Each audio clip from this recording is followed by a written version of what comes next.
ভিডিওটি দেখার আগে সবার কাছে ছোট্ট একটি রিকোয়েস্ট করতে চাই, প্লিজ প্লিজ প্লিজ যারা ভিডিওটি দেখবেন সবাই একটা করে সাবস্ক্রাইব করে দিবেন। কে তুমি? এই রাতে আমাদের এখানে কি করছো? পেছনে থেকে আকস্মিক অচেনা গম্ভীর কণ্ঠ শুনে সন্ধ্যা ভড়কে গেল। সে আর পা বাড়াতে পারল না। কে এই বাড়ির ছেলে নাকি? বাবা তো এই জন্যই দিনে বের হতে দেয় না, কিন্তু রাতেও যে এমন হবে কে জানতো। এমন আকস্মিক পুরুষের কণ্ঠস্বর শুনে সে ভেতরে ভয়ে কুঁকড়ে গেল। মাথায় কাপড়টা এক হাতে টেনে ধরে চেয়ারটা ভালোভাবে ঢেকে নিল, আর এক হাতে হারিকেনটা শক্ত করে ধরে রাখলো। যদিও পূর্ণিমার হালকা আলো আছে, কিন্তু তবুও মা জোর করে হারিকেনটা ধরিয়ে দিয়েছে। পূর্ণিমার চাঁদের হালকা আলোতে হ্যারিকেন নিয়ে একটি মেয়েলি অবয়ব, চাদর দিয়ে মুখটা ঢাকা। মহিব দুপা এগিয়ে গেল। এমন নিশ্চুপ নির্বাক ভঙ্গিমা সে সহ্য করতে পারে না। কে তুমি? কি হলো? কথা বলছো না কেন? বিগত কয়েকদিন আগে সে ছুটিতে এসেছে, কিন্তু বাইরে থেকে বাসায় ঢুকতে গিয়েই এই প্রথম অচেনা প্রতিবিম্ব দেখে সে থমকে দাঁড়িয়েছে। সন্ধ্যা আলো আধারে ঠায় দাঁড়িয়ে রইল। সে কি করবে ভেবে পেল না। পালিয়ে যাবে কি? ঘোমটা পরিহিত হ্যারিকেন নিয়ে মেয়েটা কি অদ্ভুত লাগছে। মনে হচ্ছে কোনো অশরীরই দাঁড়িয়ে আছে, কিন্তু মুহিব সেদিকে পাত্তা দিল না। মেয়েটি পালিয়ে যেতে পা বাড়াতে নিতে মুহিব আরও সামনে এগিয়ে গেল। এই মেয়ে, এদিকে ফিরো। সন্ধ্যা ফিরল না। মুহিব নিজেই সন্ধ্যার সামনে গিয়ে দাঁড়ালো। যদিও বা রাত, কিন্তু পূর্ণিমার হালকা আলো আছে, আর মেয়েটির মুখের সামনে থাকা হ্যারিকেনের আলোতেই সবকিছু আরও বেশি স্পষ্ট। মেয়েটা তার গায়ের চাদর দিয়ে মুখ ঢেকে রেখেছে বলে চেহারা দেখা যাচ্ছে না। মুহিব পর্যবেক্ষণ করলো। এই রূপ গঠনের মেয়ে এর আগে সে এ পাড়ায় তো দেখেছে বলে মনে হচ্ছে না। এই রূপ অচেনা মেয়ে তাদের বাসার উঠানে কি করছে সেটা জানার জন্য তার আরও আগ্রহ বেড়ে গেল। সন্ধ্যা চাদরের আড়ালে তার সামনে আকস্মিক দুটো পা এসে দাঁড়াতে হকচকিয়ে পিছিয়ে গেল। সে কিছু বলতে মুখ খুলতে নিতেই ছোট বোনের ডাকে থেমে গেল। পেছন থেকে কুসুম এসে সন্ধ্যার পিছের চাদরের কোণাটা ধরে টান দিতেই তার মাথা থেকে চাদর আঁচল নিচে পড়ে গেল। চাদর সরাতেই খোলা মাথা বেরিয়ে সেই ফর্সা সুন্দর চেহারাটা হ্যারিকেনের আলোতে জলজল করে উঠল। কৃত্রিম আলোর পাশাপাশি চাঁদের আলোয় ভালোই স্পষ্ট সব। সন্ধ্যা তড়িঘড়ি পেছনে ফিরে আঁচল টেনে মুখ ঢেকে খুব দ্রুতই প্রস্থান করলো, আর মুহিবের সময়টাও ওখানেই আটকে গেল। তার ধ্যান 2 সেকেন্ডের সেই সময়টাতেই আটকে গিয়েছে। এতটা উজ্জ্বল মুখশ্রী! সে ধ্যান থেকে বেরিয়ে কিছু বলার ওঠার পূর্বেই মেয়েটি তার চেয়ে অনেক দূরে চলে গেল। এ যেন পূর্ণিমার আলোতে আরেক পূর্ণিমা। মুহিব কথা বলতে ভুলে গেল। সে যেন এতদিন এমনই একটি মেয়ের অপেক্ষায় ছিল। বাড়ির উঠান পেরিয়ে ঘরের দরজার কাছে যেতেই যে ভয়টা সব সময় পায়, সেটাই হলো সন্ধ্যার। আব্বা চলে এসেছে। বারান্দার খাটে বসে আছে। উঁচু আওয়াজে সন্ধ্যার নাম ধরে বার দুয়েক হাঁক ছাড়ল। সন্ধ্যার ছোট বোন কুসুম তার আপার দিকে ভয়ার্ত দৃষ্টিতে তাকালো। সন্ধ্যা হ্যারিকেনটা নিভিয়ে দিয়ে ধীর পায়ে ঘরের কাছাকাছি এগিয়ে গেল। ততক্ষণে সন্ধ্যার মা জোহরা ঘর থেকে গ্লাস ভরে পানি নিয়ে স্বামীর সামনে দিল। সন্ধ্যা কই? জোহরা শান্ত স্বরে উত্তর দিল, ঘরে আছে। আমি ডাকতাছি তবুও আসতেছে না কেন? জোহরা জানতো একটা না একটা খুঁত বের করবেই, তাই সে চুপচাপ রইল। সন্ধ্যা ধীর পায়ে ঘরের বারান্দার কাছে এগিয়ে গেল। সে কুসুমকে কিছু একটা ইশারা করতেই কুসুম ধীর পায়ে বাবার পাশে গিয়ে বসলো। এই সুযোগে সন্ধ্যা দ্রুত পায়ে বাবার পেছন দিয়ে ঘরে ঢুকে গেল। ঘরে ঢুকতেই সে স্বস্তির শ্বাস ফেলে চুলার কাছে এগিয়ে গেল। ও একটু কাজ করছে, রান্না চড়িয়েছি তাই। তোমাকে মামের এই শুদ্ধ শুদ্ধ বয়ানগুলো আমার লগে কইবা না তো। আর এই মেয়ের আমার অবাধ্য কবে থেকে হইল? ডাকতাছি তাও আসতেছে না। ও চুলার কাছে তাই। আর তুমি তো ওকে সব সময় ঘরবন্দি করে রাখো। তুমিই তো বারান্দায় আসা বারণ করে দিয়েছো।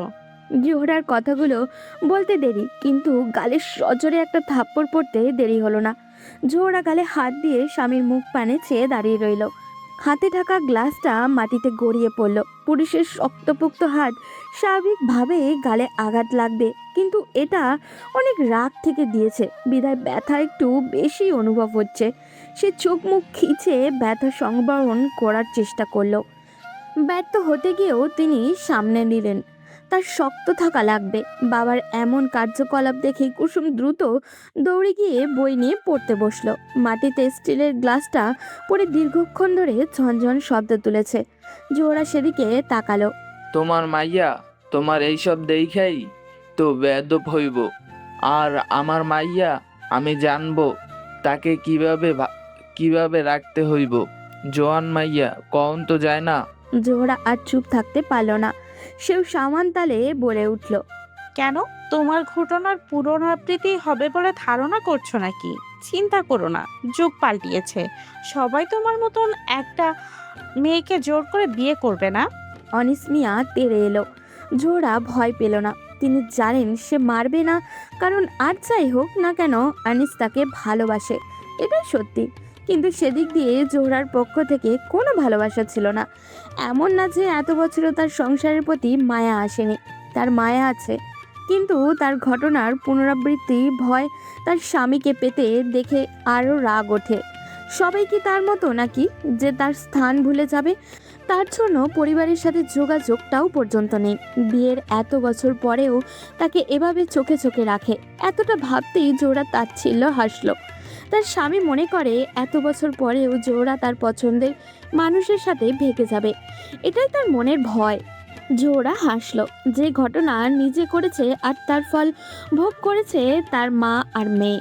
আনিস মিয়া মারতে তেড়ে গিয়েও পিছিয়ে আসলো।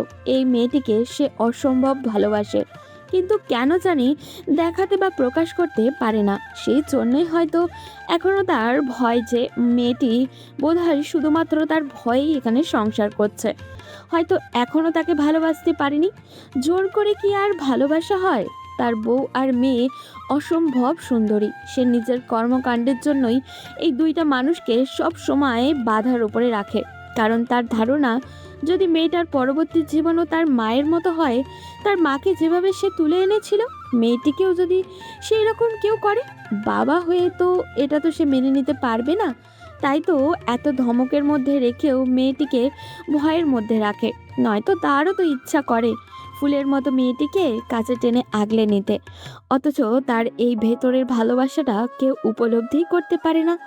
জোহরা সামনের দুয়ারের উপর থেকে পাটের বস্তা এনে পানি পড়ার স্থানটাতে বিছিয়ে দিল। মাটি হওয়াতে পানিগুলো শুষে নিলে সেই স্থানটা ভেজা ভেজা হয়ে কালচে রঙের হয়ে যায়। এই জিনিসটা তার বড্ড অপছন্দ, তাই তো তাড়াতাড়ি বস্তা এনে দিয়েছে। কিন্তু এরই মধ্যে পানি অনেকটা শুষেও গিয়েছে। সে বসে বস্তাটা দিয়ে মেঝেটা একটু মুছে সেই স্থানে আরেকটা শুকনো বস্তা বিছিয়ে দিল। বস্তা বিছিয়ে সে ঘরে ঢুকে গেল। ঠোঁটের পাশে জ্বলছে খুব, ছিঁড়ে টিড়ে গেল নাকি? সন্ধ্যায় রান্নাঘরেই ছিল। মা চুলাতে রান্না চড়িয়েছে। সে চুলার কাঠটা ভালো মতো ঠেলে দিল। গ্লাস পড়ার আওয়াজটা সে শুনেছে, কিন্তু যায়নি। সে জানে তার বাবা ঠিকই আবার মাকে আগলে নিবে, কিন্তু সে গেলে হয়তো রেগে যাবে, আবার সেই রাগ তার মায়ের উপরেই ফেলবে। তাই সে উঠে মায়ের কাছে গেল না। সে বুঝতে পারে না তার বাবার চক্ষুশূল কেন সে, এই প্রশ্নের উত্তর তার জানা নেই। রাতে খেয়ে দিয়ে শুতেই কুসুম বোনকে জড়িয়ে নিল।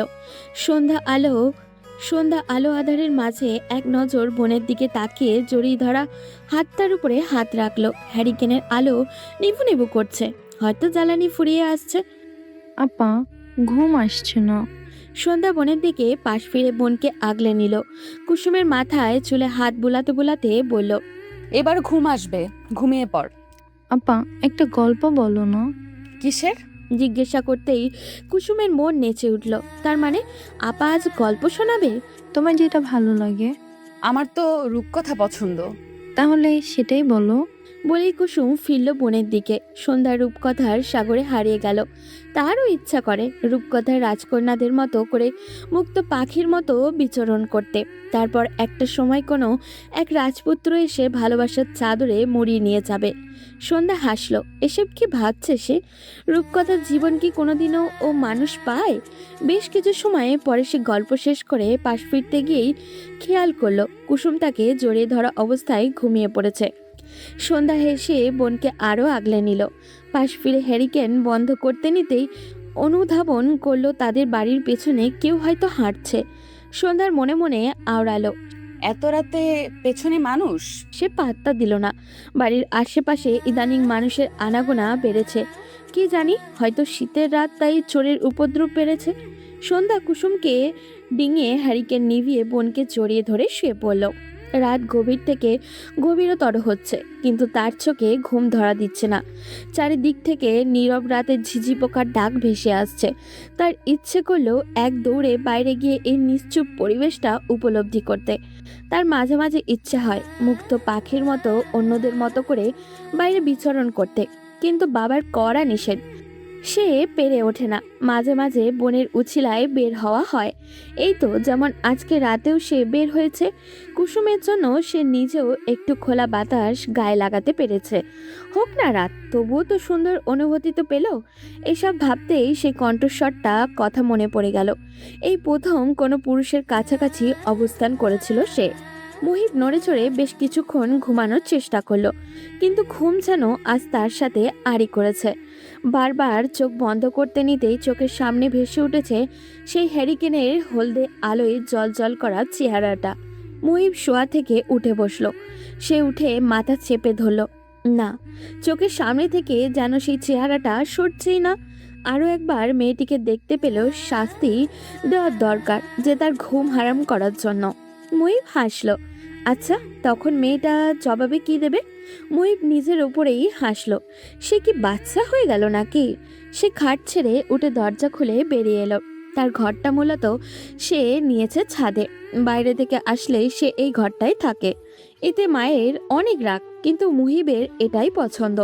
এত বড় ছাদে একাংশ জুড়ে শুধুমাত্র তার এই ঘরটাই আছে, আর বাকি ছাদ খালি পড়ে থাকে। মুহিব দরজা খুলে খোলা ছাদের একদম কর্নারে গিয়ে দাঁড়ালো। আর চাঁদ যেন তার কিরণ উপছে দিয়েছে। সম্পূর্ণ ছাদ জুড়ে পূর্ণিমার আলোয় ছড়াছড়ি। বোঝাই যাচ্ছে রাত বেশ গভীর, চারিদিকে নিস্তব্ধতায় ঘেরা। আর গ্রামের তো মানুষ এমনিতেই খুব তাড়াতাড়ি ঘুমিয়ে যায়। চারপাশ থেকে জোনাকি দেখা যাচ্ছে। আলো আধারের মাঝে জোনাকিগুলো দেখতে বেশ মনোমুগ্ধকর লাগছে। মুহিব আকাশের দিকে তাকালো। দুই একটা ফানুস এখনো চোখে পড়ল। আজ বৌদ্ধ পূর্ণিমা, তাই সন্ধ্যা থেকে আকাশটা আলাদা সৌন্দর্যে ভরপুর ছিল। মুহিব ছাদের একদম শেষাংশে গিয়ে দাঁড়ালো। পরিবেশটা কুয়াশা তার চাদরে মুড়িয়ে দিয়েছে। চারিদিকে দেখে মনে হচ্ছে কোনো ভুতুরে পরিবেশ। মুহিব ট্রাউজারের পকেটে হাত পুরে সামনের দিকে দৃষ্টি দিল। তার ঠান্ডা অনুভব হলো, কিন্তু রুমে যেতে ইচ্ছা করলো না। চারপাশে নজর দিল। যেদিকেই তাকাচ্ছে ওই মেয়েটির চেহারাটা ভাসছে। মুহিব হাসলো। সে কি প্রেমে টেমে পড়লো নাকি? আশ্চর্য, তার মতো একটা ছেলে এই গ্রামেরই মেয়ের প্রেমে পড়েছে। তার সেই এতদিনের কাঙ্ক্ষিত মানুষটি যে তার পাশেই লুকিয়ে আছে, সে সেটা উপলব্ধিই করতে পারেনি। মুহিব হাসলো। আকাশের অর্ধ চাঁদের দিকে দৃষ্টি দিয়ে বুলি আওড়ালো। মেয়ে, তোমাকে তো আমার করে নিবই। শাস্তির জন্য তৈরি থেকো। মুহিবের মুখে লেপ্টে আছে মুচকে হাসি। আস্তে আস্তে সকাল ফুটতে শুরু করেছে। সন্ধ্যার ঘুম অনেক আগেই ভেঙে গিয়েছে। চারিদিক থেকে সকালের মিষ্টি ধ্বনি আজান ভেসে আসছে। সে উঠে বসলো। কুসুমের দিকে দৃষ্টি দিতেই হাসি পেল। তার এক হাত জড়িয়ে ধরে গপটি মেরে বিড়াল ছানার মতো আদরে ভঙ্গিমায় ঘুমিয়ে আছে সে। সন্ধ্যা এগিয়ে গিয়ে বোনের মাথায় পরব আদরে হাত বুলিয়ে দিয়ে বার দুয়েক ডাকলো, কিন্তু কুসুম নড়ে চড়ে বিরক্তিসূচক শব্দ তুলে পাশ ফিরে গেল। সন্ধ্যা হাসলো। সে বালিশের পাশ থেকে ওড়নাটা নিয়ে ভালোভাবে গায়ে জড়িয়ে নিল। এরপরই উঠে গিয়ে হারিকেনটা ধরালো। যদিও বা সকালের আজান পড়েছে, কিন্তু এখনো অন্ধকারটা ভাবটা আছে বিধায় এটা জ্বালানো। সে হ্যারিকেন ধরিয়ে ঘরের দরজা খুলে উঠানোর কলপারে এগিয়ে গেল। সে জানে আব্বা দেখলে বকা দিবে, কিন্তু সকালের এই স্নিগ্ধ মোহময়ী বাতাসটা সে অনুভব করতে চায়। তাই তো ঘরে বারান্দার বালতি ভর্তি পানি থাকা সত্ত্বেও কিছুটা দূরের ওই কলপারে আসে। যদিও বা পুরো গ্রাম এই সময় নিশ্চুপ থাকে বিধায় সন্ধ্যা এই জায়গাতে এই সময় আসে, নয়তো আসতো না। সন্ধ্যা এগিয়ে এসে হাতে থাকা হ্যারিকেনটা রাখলো। এরপর কল থেকে সতেজ ঠান্ডা পানি দিয়ে অজু করে নিল। চারিদিক থেকে তখনও অনেক মসজিদ থেকে আজানের শব্দ কানে আসছে। সে অজু করে ঘরে ফিরেই নামাজ আদায় করে নিল। এরপর আবারও সেই একই জায়গায় গিয়ে দাঁড়ালো। এই কলপারের পাশে আর কোনো বাড়ি নেই। এর পাশে কতগুলো গাছ সারি সারি দিয়ে আছে। এরপরেই বিলের শুরু। দেখতে মনে হয় প্রকৃতি যেন গাছ দিয়ে সীমানা দিয়ে দিয়েছে। মানে তাদের এই বাড়িটাই গ্রামের শেষ প্রান্তে। ভোরের এই স্নিগ্ধ আলো আধারে সবুজ বিলগুলো দেখতে অদ্ভুত সুন্দর লাগে। অধীরে ওই বিলের মাঝ দিয়ে একটা সরু রাস্তা চলে যায়। সেই রাস্তা দিয়ে ভোর ফুটতেই মাঠের মানুষগুলো কাঁধে লাঙল যার যার প্রয়োজনীয় জিনিস নিয়ে চলে যায়। সন্ধ্যা এইসব দেখতে ভালোই লাগে। মুহিবের চোখের সামনে চারিদিকে আলোকিত হতে লাগলো। শহরে এমন অনেকবার পড়তে পড়তে বা বন্ধুর সাথে আড্ডা দিতে দিতে চোখের সামনে দিন হয়ে গিয়েছে, কিন্তু আজকের মতো সুখ অনুভব আর কোনো দিনও হয়নি। মুহিব লম্বা শ্বাস ফেলে জ্যাকেট নিয়ে নেমে পড়ল। এরপরেই ঘরের দরজা খুলে বেরিয়ে গেল। আজ সে নিজের গ্রাম দেখবে। ছোট থেকেই শহরে পড়াশোনার জন্য থাকা বলে কোনো সময় এইভাবে নিজের গ্রামের সৌন্দর্য দেখা হয়নি। মুহিব বিলের মাঝে সরু রাস্তা দিয়ে হাঁটতে লাগলো। চারিদিকে সবুজ, কুয়াশার চাদর মুড়ে রেখেছে পুরো গ্রামটা। সে চারিদিকে তাকালো। আজ মনে হচ্ছে তার গ্রামের চেয়ে সুন্দর আর কোনো জায়গায় নেই। সন্ধ্যা বিলের পাশে চাদর ভালো মতো গায়ে জড়িয়ে দাঁড়িয়ে রইল। হালকা শীত অনুভূতি হচ্ছে, কিন্তু তার ঘরে যেতে ইচ্ছেই করছে না। কেননা এখন ঘরে গেলেই সারা দিনের জন্য আর বেরোনো যাবে না। তাই সন্ধ্যা এই মুহূর্তটা বাদ দিতে চায় না। শীতের সকাল তার ভারী প্রিয়। সে খালি পায়ে বিলের ধারে নেমে গেল। নেমে খালি পায়ে ঘাসের উপরে পাগুলো নাড়াচাড়া করতে লাগলো। ঘাসের উপরে জমে থাকা ক্ষুদ্র ক্ষুদ্র শিশির কণাগুলো পায়ে লাগলে বেশ লাগে। তার খুশি খুশি অনুভূতি হয়। মুহিব আশেপাশে গ্রামের সৌন্দর্যে আটকে গিয়েছে। চোখ ফেরাতেই দেখতে পেল সেই কাঙ্ক্ষিত মুখটি চাদর মুড়িয়ে দাঁড়িয়ে আছে। এ যেন প্রকৃতির মাঝে আর এক সৌন্দর্য। মুহিব উৎফুল্ল হয়ে উঠল। আজকে সকালটি এত সুন্দর। মুহিবের খুশি যেন উপচে পড়ছে। সে এগিয়ে যেতে নিলেই মেয়েটি খেয়াল করলো, হুড়মুড়িয়ে মাথাটা চাদর দিয়ে ঢেকে ফেললো। এরপর তড়িঘড়ি করে বিস্তীর্ণ উঠোনটা ডিঙিয়ে দোচালা ঘরটাতে ঢুকে গেল। মুহিব অদূরে থাকতে টেক্কা দিয়ে উঠতে পারল না, কিন্তু খুশি হলো। যাক, মেয়েটির ঘর তো তাদেরই পাশে। সে আর এগিয়ে গেল না। অদূর থেকে এই ঘরের দরজার দিকে তাকিয়ে বুলি আওড়ালো। পেয়ে গিয়েছি, এইবার তো আর ছাড়বো না। মুহিব যেখানে দাঁড়িয়েছে সেখানের দূর থেকে দোচালা ঘরটি একদম চুনোপুটির মতো মনে হচ্ছে। সে হাসলো, পেল তো সান্নিধ্য। সন্ধ্যা দ্রুত ঘরে ঢুকে স্বস্তির শ্বাস ফেলল। আজ তো সব ভুলে একদম বিলের কাছেই নেমে পড়েছিল। বাবা দেখলে বোধহয় একেবারের জন্যই বন্দি হয়ে যেত। সে দক্ষিণের জানালা দিয়ে উকি মেরে দেখতেই আটকে উঠল। ছেলেটি দাঁড়িয়ে আছে, কিন্তু কেন? ছেলেটিকে দেখেই বোঝা যায় শহুরে আর বড় ঘরের। তা ভাবতেই মনে পড়ল, চেয়ারম্যানের ঘরের উঠোনে তো দেখেছিল কাল। তাহলে কি সে চেয়ারম্যানের কেউ? কিন্তু এত ঠান্ডা শীতের মাঝে উনি এভাবে দাঁড়িয়ে থাকেন কেন? সন্ধ্যা খারাপ লাগলো। এত বড় ঘরের হয়ে এত শীতের মাঝে উনি এইভাবে বিলের ধারে দাঁড়িয়ে থাকেন? সন্ধ্যার মনে খারাপ লাগা কাজ করলেও একদিকে কেন জানি ভালোই লাগে। মুহিবের এমন কর্মকাণ্ডের সূত্র কিছুটা আন্দাজ করতে পেরে সন্ধ্যার কিশোরী মনে ব্যাপকভাবে আনন্দের দোলা লাগলো। এভাবে বেশ কয়েকদিন কেটে গিয়েছে। মুহিব এখন প্রতিদিন নিয়ম করে ভোরে বিলের ধারে দাঁড়িয়ে থাকে। মুহিবের মা বেজায় রাগ করেন। তিনি বারবার বলেন ঠান্ডার ভেতরে এভাবে প্রকৃতি দেখতে না যেতে, কিন্তু মুহিব মানে না। এটা এখন তার রুটিন হয়েই দাঁড়িয়েছে। প্রতিদিনকার মতোই মুহিব আজ আর বিলের ধারে দাঁড়ায়নি। মেয়েটা ইদানিং বের হয় না তেমন। মুহিব বুঝতে পারে না মেয়েটার বের না হওয়ার কারণ কি। সে নিজে মুহিব কিছু একটা ভেবে আজ একটু আড়ালের জায়গায় দাঁড়িয়েছে।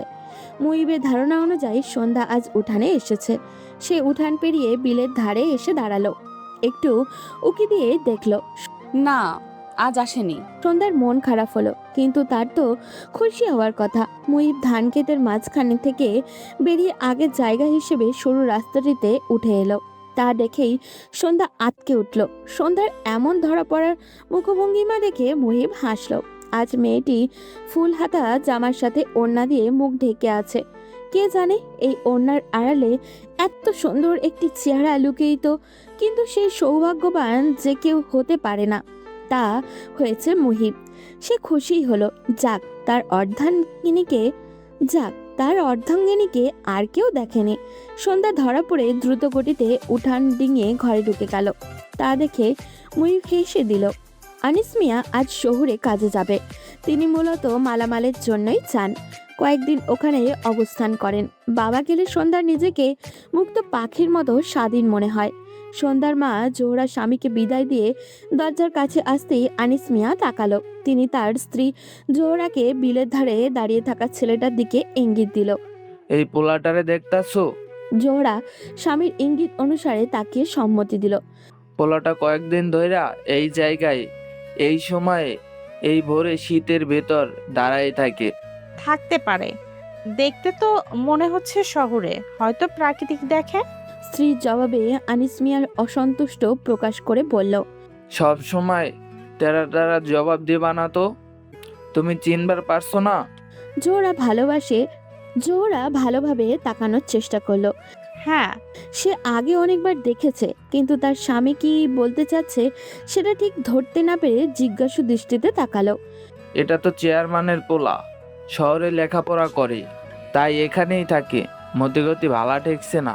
তুমি সন্ধ্যাকে দেখা রাখবা জোহরা। ঠিক আছে, আপনি যান। সন্ধ্যা দৌড়ে রুম থেকে বেরিয়ে বাবার সামনে এলো। তা দেখে আনিস মিয়া বলে উঠলেন, মাইয়া মানুষের এরকমের দৌড়ঝাঁপ করা ভালা লক্ষণ না। সন্ধ্যা তাকালো। আনিস মিয়া যাওয়ার আগে আরেকটিবার ফিরে কুসুমকে আদর করে দিল। এরপর পরেই বিস্তীর্ণ উঠান ডিঙিয়ে চলে গেল। তা দেখে সন্ধ্যার খারাপ লাগলো, কিন্তু তাতে পাত্তা দিল না। কেউ বের হওয়ার সময় মুখ ভার করে থাকতে নেই। তপ্ত দুপুর, যদিও রোদ অনেকটা বেশি, কিন্তু শীতের রোদগুলো গায়ে মাখলে ভালোই লাগে। হালকা বাতাস বলছে। সন্ধ্যার ইচ্ছে করলো এই পরিবেশটা সে নিজের দু চোখ ভরে দেখুক। সন্ধ্যা কুসুম থেকে জিজ্ঞাসা করলো কেউ আছে কিনা। কুসুম চারপাশে তাকিয়ে না বলল, কেননা এই দিন দুপুরে গ্রামের সবাই ভাত ঘুম দেয়। সন্ধ্যা মাথার ওড়নার চেহারা থেকে সরিয়ে দিল। চারিদিকে হালকা বাতাস গায়ে লাগতেই এক সুখ সুখ অনুভূতি হচ্ছে ওর। সে চোখ বন্ধ করে বিলের মাঝে দাঁড়িয়ে রইল। হুট করেই কুসুমের ডাকে সে চোখ তুলে বোনের দিকে তাকালো। কুসুম ভয়ার্ত দৃষ্টিতে বোনের দিকে তাকিয়ে আছে। আপা, ওই বেয়াদব পোলাটা কোন পোলা? মেয়ে মাইনছেরে খারাপ কথা বলেছে। কুসুম হাতের ইশারা দিয়ে দেখাতেই সন্ধ্যা সেদিকে অনুসরণ করলো। বিলের অদূরে রাস্তার ওখানে দলটা বসে আছে। দলের প্রধান হচ্ছে হারুন। এই লম্পট হারুনের চোখ থেকে গ্রামের সব মহিলারা তাদের মেয়েদের সাবধানে রাখে। তার চোখ শকুনের, একবার চোখে পড়লেই শেষ। সন্ধ্যা তড়িঘড়ি করে ওড়নাটা মাথায় চাপালো। সে কি ভুল কিছু করে ফেলেছে? সে কুসুমের হাত ধরে বিলের সরু আইল দিয়ে এসে রাস্তায় উঠে গেল। রাস্তার ধারেই বটতলায় এই দলটা থাকে সব সময়। লোকেরা লম্পাট হারুনি বলে। তাদের দলটা বকাটের দল। সন্ধ্যা দ্রুত পদে বোনকে নিয়ে ওদের ডিঙিয়ে আসতেই স্বস্তির শ্বাস ফেলল। যাক, তাহলে চেহারা দেখেনি। তার বাবা একটু রাগী বলে সবাই তাদের তেমন একটা খারাপ নজরে দেখতে পারে না। এদিক দিয়ে সে বাবাকে কৃতজ্ঞতার চোখেই দেখে। সন্ধ্যা স্বস্তির শ্বাস ফেলে পা বাড়াতে নিতেই কিছু একটা শ্রবণ করে পা থেমে গেল। ঘুমটা হারলে এতটা সুন্দরী হবা তা তো ভাবি নাই কোনোদিন। ভাবছিলাম ছোটটা বাপের মতোই কাইল্লা হবে, কিন্তু এতে দেখি হুড়পুরি। এভাবে জীবনে কি বুঝতে পারতেছো? আমার সাথে চলে আসছো, সুখে রাত বনে। হারুন কথাগুলো বলেই বসা থেকে উঠে দাঁড়ালো। সন্ধ্যা আড়াল থেকেও বুঝতে পারলো হারুনের দৃষ্টি লোভনীয়। তার গায়ে জ্বালা ধরে গেল। হারুন হাত দুটো সোজা করে আড়মোড়া ভেঙে সন্ধ্যার পিছনে এসে দাঁড়ালো। সন্ধ্যা দ্রুত পা চালাতে নিতেই হারুন তার দলের বাকিদের ইশারা করে বলল, দেখছোস আনিস মিয়া কি পাল্টাছে? শালা এমন ভাবে চালায় যে এমন সুন্দরী এত বছর চোখেই পড়ে না। চোখের সামনে এমন সুন্দরী থাইকেও আমরা বুঝতে পারিনি। সন্ধ্যার রাগে দুঃখে কান্না পেয়ে গেল। তা দেখে হারুন চেঁচিয়ে হাঁক ছাড়ল, কি সুন্দরী, ভয় পাইতেছ?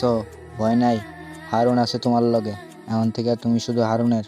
তা বলতেই পাশ থেকে কয়েকজন ছেলে হারুনকে ইঙ্গিত দিতেই হারুন হেসে উঠল।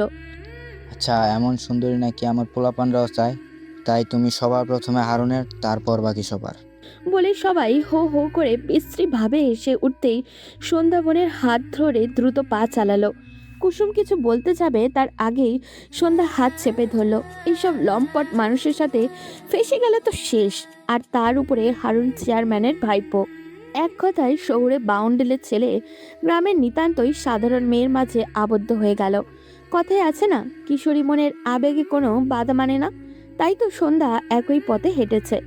হাজার শিকলের মধ্যেও বাধা থেকেও সেও মনের অজ্ঞানে কিশোরী মনটা প্রাধান্য দিয়েছে, যেটা সে চায়নি। তবে হয়তো তাদের এই পথছালা লেখা ছিল, তাই তো না চাইতে দুজন মানবী পার্শ্ব কিছু চিন্তা না করেই নিজেদের মনকে এক অবৈধ বন্ধনে আবদ্ধ করে ফেলল। সন্ধ্যা এপাশ ওপাশ পাশ ফিরল। হ্যারিকেনের হলদে মিটমিটে আলোয় সন্ধ্যার ঠোঁটে হাসি লেগে আছে। মুহিবের কথা ভাবতে ভাবতেই চোখের পলকে মাঝরাত হয়ে গেল। কেন জানি ছেলেটার কথা ভাবতে গেলেই তার মুখে হাসি ফুটে ওঠে। হয়তো কেউ একজন তাকে এতটা প্রাধান্য দেয় সেটা ভেবেই। সন্ধ্যা ঘুমন্ত কুসুমের দিকে একবার তাকালো। কি সুন্দর করে ঘুমিয়ে আছে, কিন্তু তার চোখে ঘুম নেই। সন্ধ্যা হ্যারিকেনটা নিয়ে টেবিলের ধারে বসে পড়ল। টেবিলের সামনাসামনি জানালাটা খুলে দিল। খোলা জানালা দিয়ে ফুলের মিষ্টি ঘ্রাণ ভেসে আসছে। নিম গাছের ফুলের স্নিগ্ধ মোহময়ী ঘ্রাণটা সন্ধ্যার ভারী পছন্দ। আধারে চারিদিক থেকে ঝিঝি পোকার ডাক ভেসে আসছে। জোনাকিরা রাতের আধারে তাদের হলদে আলোয় অন্ধকারের মাঝে তাদের সৌন্দর্যের কিরণ ছড়াচ্ছে। সন্ধ্যা ব্যাগের কোণে থেকে কুসুমের হাতে দেওয়া চিঠিখানা খুলল। মুহিবের হাতে দেওয়া এটাই তার প্রথম চিঠি। কথায় আছে না, প্রথম যে কোনো কিছুই সুন্দর। সন্ধ্যা হ্যারিকেনের মিটমিটে আলোতে চিঠিখানার উপরে হাত বুলিয়ে দিল। এরপরেই চিঠিখানা খুলে পড়তে আরম্ভ করলো। কি সম্বোধন করব? আমি এখনো তোমার নাম জানি না, কিন্তু সেদিন পূর্ণিমার আলোতে মনে হয়েছে চাঁদের প্রতিচ্ছবি দেখলাম। শহরে ছিলাম বিধায় শখের বশে অনেকবার চিঠি লেখা হয়েছে পরিবার আর বন্ধুদের, কিন্তু আজকেরটা ভিন্ন। কেন জানি শব্দ গোলমাল হয়ে যাচ্ছে। তবুও লিখতে বসলাম। যেটাই লিখছি না কেন মনে হচ্ছে আমি তাল হারিয়ে ফেলছি। প্রিয়, কোনো এক কাল বৈশাখীর বিকালে যখন চারদিকটা নিকষ কালো আধারে ঢেকে যাবে, রাস্তার সবাই খুব তাড়া নিয়ে বাড়ি ছুটবে, তখন তুমি আর আমি পাড়ার সালাম চাচার চায়ের দোকানে খুব আরাম করে বসে চা আনতে বলবো। সালাম চাচার চা খেয়েছো? স্বাদ অনেক। সেই একসাথে চা পান করার মুহূর্তের সঙ্গী কি হবে? যেমনটা করে মুহূর্তেই কালো আকাশের বুক ছিঁড়ে আলোর বিকিরিত হবে, আর তোমার চেহারার মুচকি হাসিটা নিঃশব্দে বলবে আমি আছি। তখন আমিও হেসে চায়ের কাপে চুমুক দিব। বৃষ্টি ভেজা সোদা মাটির ঘ্রাণটা নাকে আসবে। তুমি আমাকে তোমার ওই সুন্দর চোখ দিয়ে আশ্বাস দিবে, যেন তোমার চোখ দুটো বলে উঠবে এভাবেই সঙ্গিনী হয়ে রয়ে যাব। কি পারবে? তোমাকে মুক্ত পাখির মতো রাখবো। কোনোদিন কি সেই সময়টাতে এভাবে স্বাধীনভাবে বৃষ্টি ভেজা সোদা মাটির গন্ধ নিয়েছ? যখন পাহাড়ের অলিতে গলিতে সন্ধ্যা নামবে, টুপটাপ শিশিরেরা ঝরে পড়বে পাতার আগায়, ঠিক তখনই কুয়াশার আড়াল ভেদ করে দেখা যাবে দুজন কপতি হাত ধরে হেঁটে আসছে। সেই দুজন কি আমরা হব? আমার সব সুখ তোমার কাছে এনে দিব। তুমি কি আমার ভালো মন্দের সব কিছুর সাথী হবে? পারবে কি সঙ্গিনী হতে? উত্তর পাওনা রইল। নয়তো ভোরবেলায় একটিবার বের হইও, নাম দিলাম না। চিঠিটা পড়তেই সন্ধ্যার ঠোঁটের কোণে হাসির রেখা দেখা দিল, যেন তার হাসিটা বলছে হ্যাঁ, এভাবেই বয়ে যাব। সন্ধ্যা চিঠিটা নিয়ে 5 বার পড়েছে, কিন্তু তার মন ভরছে না। আশ্চর্য, প্রতিটা শব্দই তার কাছে এত আপন মনে হচ্ছে কেন? ভোরবেলায় সন্ধ্যা নামাজ পড়ে আজ আবারও অনেকদিন পরে সেই জায়গায় এসে দাঁড়ালো। আধারের মাঝে কুয়াশায় ঘেরা হওয়াতে কিছুই দেখা যাচ্ছে না, কিন্তু তবুও সন্ধ্যার এই সময়টা ভালোই লাগে। শীত শীত অনুভূতি হয়। সে চোখ বন্ধ করে ভোরের স্নিগ্ধ হওয়া গায়ে লাগাতেই তার মনে হলো পাশে কেউ একজন এসে দাঁড়িয়েছে। সে ভয়ে চোখ খুলতেই দেখলো মুহিব দাঁড়িয়ে আছে। সন্ধ্যা তাকালো।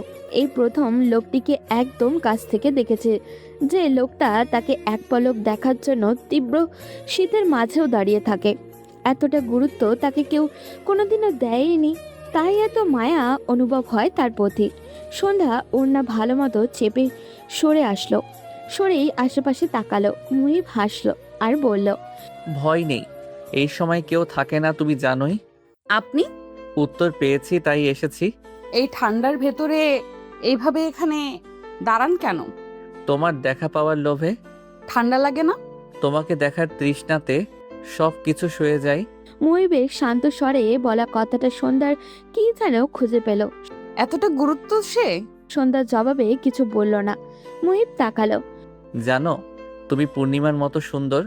গল্পের ডায়লগ বলবেন না। তুমি গল্পের বইও পড়ো? হ্যাঁ, পড়ি।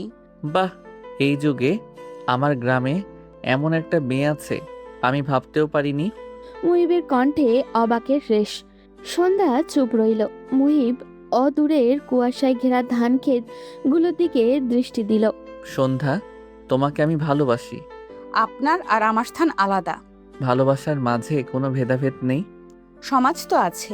সমাজ থাকবেই, সেটা ইতিবাচক বা নেতিবাচক হোক, সমাজ বলবেই। কিন্তু আমি চাই না কোনোটার প্রভাব পড়ুক। ঠিক আছে, তোমার কথাই হবে। অবশ্যই তোমার মতামতকে সম্মান জানাই। ইতিমধ্যেই ভোর ফুটতে শুরু করেছে। চারিদিকে আস্তে আস্তে আলোকিত হচ্ছে। সন্ধ্যা ঘরের দরজার দিকে তাকালো আর বলল, মা ওঠার সময় হয়ে এসেছে। সে চলে যেতে নিলে মুহিব পথ আটকালো আর বলল, আমি খুব তাড়াতাড়ি পরীক্ষা শেষ করে তোমার কাছে আসব, তোমাকে নিজের সাথে বাঁধিয়ে নিব। সন্ধ্যা পা বাড়ায়। অর্ধেক পথ এসেই হেসে ফিরে তাকায় মুহিবের দিকে। মুহিব নিস্তব্ধতায় ঘেরা রাত উপভোগ করছে। এমন সময় কাঁধে কারো স্পর্শ পেয়ে মুহিব ফিরে তাকিয়ে আবারও সামনের দিকে দৃষ্টি দিয়ে স্বাভাবিক কণ্ঠে বলল, তুই? হ্যাঁ মামা। মুহিব সামনের দিকে তাকিয়ে রইল। হারুন বলল, ইদানিং আমারে আর কোনো খোঁজ নেয় না তুমি, কি ব্যাপার? মুহিব হাসল। তুই একা একা মুচকি হাসতেছস কেন বলতো? কি মনে হচ্ছে? মুহিব হারুনের দিকে তাকিয়ে প্রশ্ন ছুড়ে দিল। তার প্রশ্নের ধরন বুঝতে পেরে হারুন চমকালো। মামা প্রেমে পড়ছস তাই না? খেয়াল করতেছি সব। পর মুহূর্তেই হারুন আবারও বলে উঠল, দেখাবা না? প্রেমে ধরা যায় না, সে যে লজ্জাবতী। তবে হ্যাঁ, পেয়েছি তো অবশ্যই। আবার আসবো, তখন দেখাবো। হারুন খুশি হলো। তার ভাই সমান বন্ধু প্রেমে পড়েছে। মুহিব তাকালো হারুনের দিকে। সে ভ্রুকুচকে জিজ্ঞাসা করলো, তোকে এমন খুশি লাগছে কেন? হারুন মাথা চুলকালো। তা দেখে মুহিব আর চোখে তাকালো। কি ব্যাপার? এই গ্রামে তো একই মাইয়া আছে, তারা আমারই লাগবো। মুহিব বোঝার ভঙ্গিতে মাথা নাড়ালো আর বলল, তাহলে বলে দেই। মাইয়ার তেজ আছে বহু, যেমন তেজ তেমন সুন্দরী। এ এমন কি মেয়ে? তুই দেখলে তুইও প্রেমে পড়ে যেতিস মামা, এমনই সুন্দর সে। মুহিব হারুনের কথায় হাসলো। সে মনে মনে আওড়ালো, আমি তো শুধু তার মাঝেই আবদ্ধ, আর কারোর প্রতি না। হারুন আবার বলল, শালা বাপটা এমন ভাবে পাল্টাছে বোঝা যায় না, সুন্দরীর লোকে তেজ ভাবটা আয়না দিছে। মুহিব হারুনের দিকে তাকালো। সে স্বাভাবিক কণ্ঠে শুধালো, মেয়ে মানুষের তেজ থাকবে স্বাভাবিক, তাই বলে উল্টাপাল্টা কিছু করবি না। রাজি না হলে নেই, সবার একটা মত থাকে। মুহিবের কথায় হারুন হাসলো। রাজি না হইলে নেই, এটা তো হইব না, রাজি হইতেই হইব, যেই করেই হোক। তুই দেখলে বুঝতি।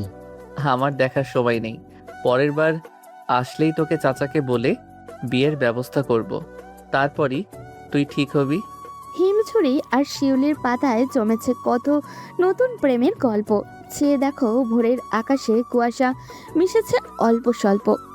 সন্ধ্যা মুহিবের পেছনে এসে দাঁড়িয়েছে। মুহিব বুকে দুহাত গুছে সামনের দিকে দৃষ্টি দিয়ে কবিতা ওড়াচ্ছে।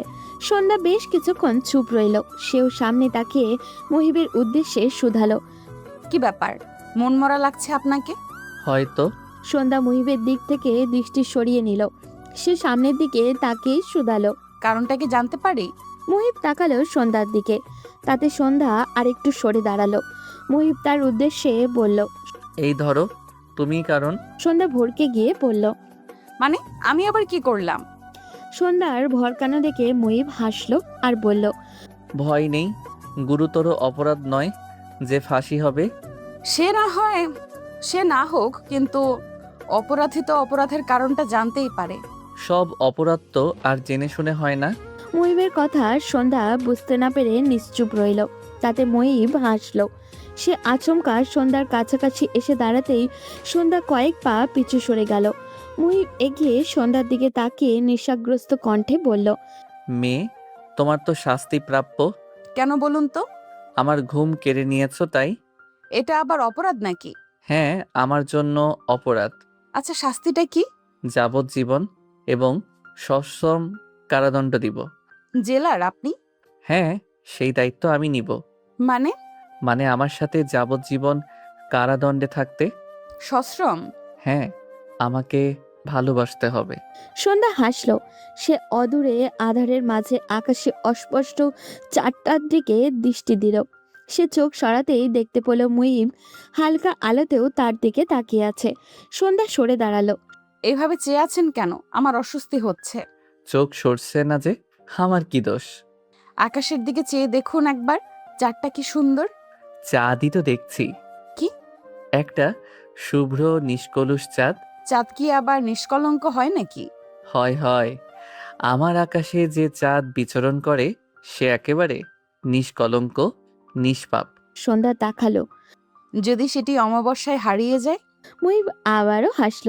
হারাতে দিলেই তো, তাকে তো আমি গ্রহণ করে আগলে বুকের মধ্যে সযত্নে রেখে দিব।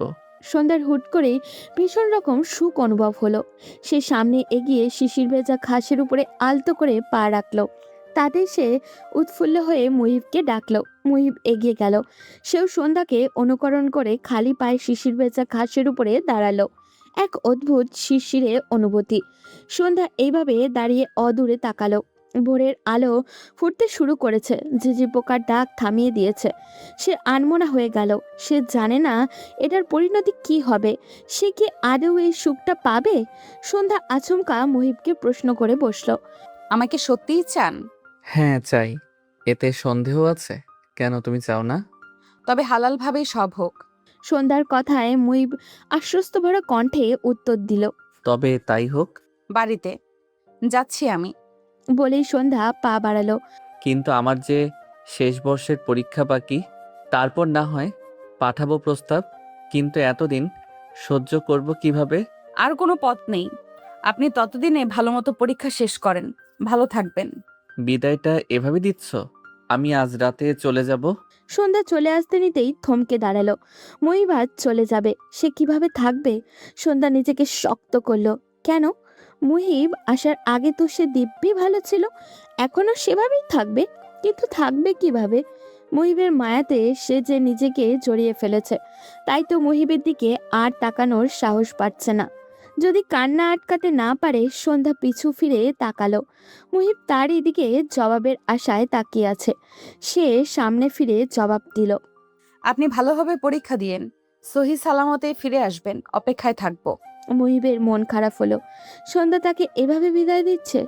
সন্ধ্যার হুট করেই কঠিন হওয়াটা মুহিবকে প্যারা দিল। কি হয়েছে মেয়েটার হুট করে? ঠিক আছে, এই পরীক্ষাটা শেষ হোক, তারপর তোমার আমার মিল আর কেউ আটকাতে পারবে না সন্ধ্যা। প্রমিস করলাম। এসেই তোমার বাড়িতে প্রস্তাব দিয়েই নিজের সাথে বেঁধে নিব। সন্ধ্যা চলে যেতে যেতেই মুহিবকে কথাগুলো শুনে কান্নার মাঝেও মুচকি হাসালো। রাতে রওনা দিবে মুহিব। প্রতিবার এভাবে যাওয়ার সময় তার মন ভালো থাকে না, কেননা বহুদিন পরে আবারও বন্ধুদের দেখবে। কিন্তু এইবার কেন জানি খারাপ লাগা কাজ করছে। সে রুমে গিয়ে জানলা খুলে দিল। জানালার মুখোমুখি টেবিলে খাতা কলম নিয়ে বসে পড়ল।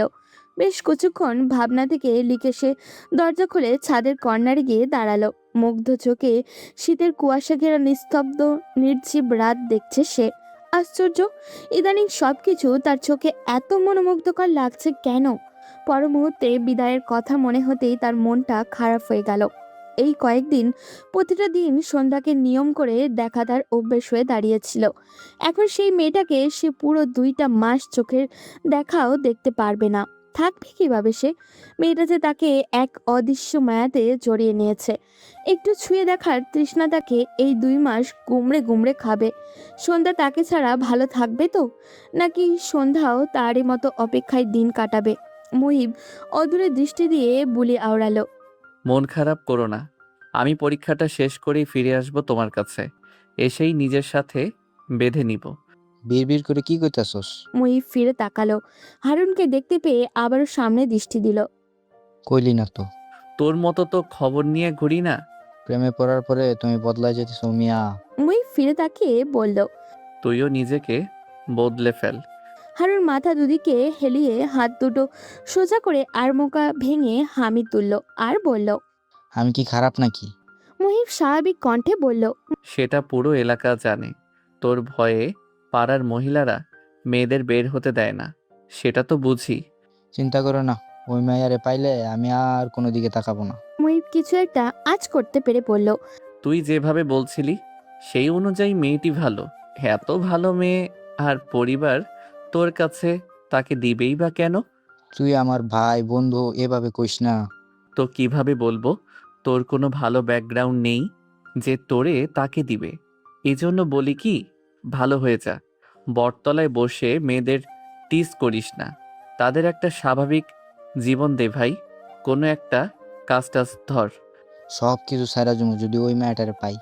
যদি মেয়েটাকে না পাস? হারুন চাইছে আর পাইনি এমন কিছু আছে? আমি তো পামুই, যেভাবেই হোক।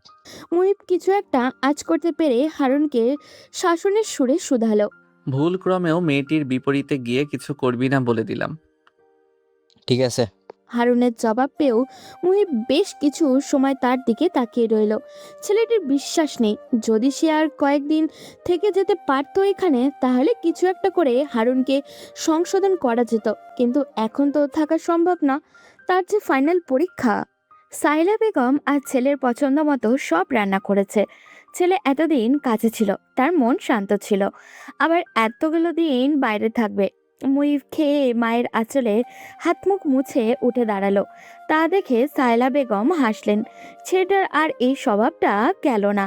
এত বকাঝকা করেন, তাও ছেলে খেয়ে হাত মুখ মুছবে মায়ের আঁচলে। বাসের টিকিট কয়টা নিয়েছিস বাবা? এই তো এখনই রওনা দিব। বাবা কই? রুমে আছে। মুহিব মায়ের কথা শুনে সিঁড়ি বেয়ে রুমের উদ্দেশ্যে রওনা দিল। আগে রুম থেকে সব ব্যাগপত্র নিয়ে আসা যাক, তারপর না হয় বাবাকে বলবে। মুহিব রুম থেকে বেরোনোর সময় বইয়ের মাঝ থেকে চিঠিটা নিয়ে পকেটে গুজে নিল। হারুনও হাতে হাতে মুহিবের ব্যাগটা নিয়ে নেমে এলো। সাহেলা বেগম দুজনকে ধরে ব্যাগ নামাতে দেখে বললেন। এত কষ্ট করে বইগুলো শুধু শুধু আনতে গেলি, পড়া তো হয়নি। মুহিম ব্যাগের দিকে তাকালো। আসলেই এইবার তো ভুলেও বই খোলা হয়নি। হারুন চাচির দিকে তাকালো। চাচি, অন্যের পোলার বই আনছে, সেটার বোঝাটা বহন করতেছে, তাও সহ্য হচ্ছে না। মুহিব বাদ সাধলো। মা তো মাই হয়, সন্তানের এইসব বোঝা তাদের জন্য অনেক কিছু। হারুন শুধালো। হ্যাঁ, মা তো মাই হয়। আর তার অন্যমনস্কতা দেখে সায়লা বেগম এগিয়ে গিয়ে প্লেটে খাবার বাড়তে বাড়তে ডাকলেন। এই আয়, খেয়ে নিবি। সারাদিন শুধু বাইরে টোটো করিস। হারুন লোভনীয় খাবার দেখে তাড়াতাড়ি খেতে বসে গেল। মা, আমি একটু আসছি। বলেই মুহিব ব্যাগপত্র রেখে বেরিয়ে গেল। সাহেলা বেগম পিছু ডাকতে গিয়েও ডাকলো না। হয়তো কোনো বন্ধুকে বিদায় জানাতে যাচ্ছে। সন্ধ্যার রাতে ঘুম আসছে না। সে ছটপট করে উঠে বসে পড়ল। কি আশ্চর্য, আগে সে শোবার সাথে সাথেই ঘুমিয়ে পড়তো, ইদানিং একদমই আসছে না ঘুম। মুহিবের মতো তারও ওই একই রোগে ধরল নাকি? সন্ধ্যা হাসলো। না, এই রোগে শান্তি আছে, খুব শান্তি আছে। নিজেকে সুখী সুখী মনে হয়।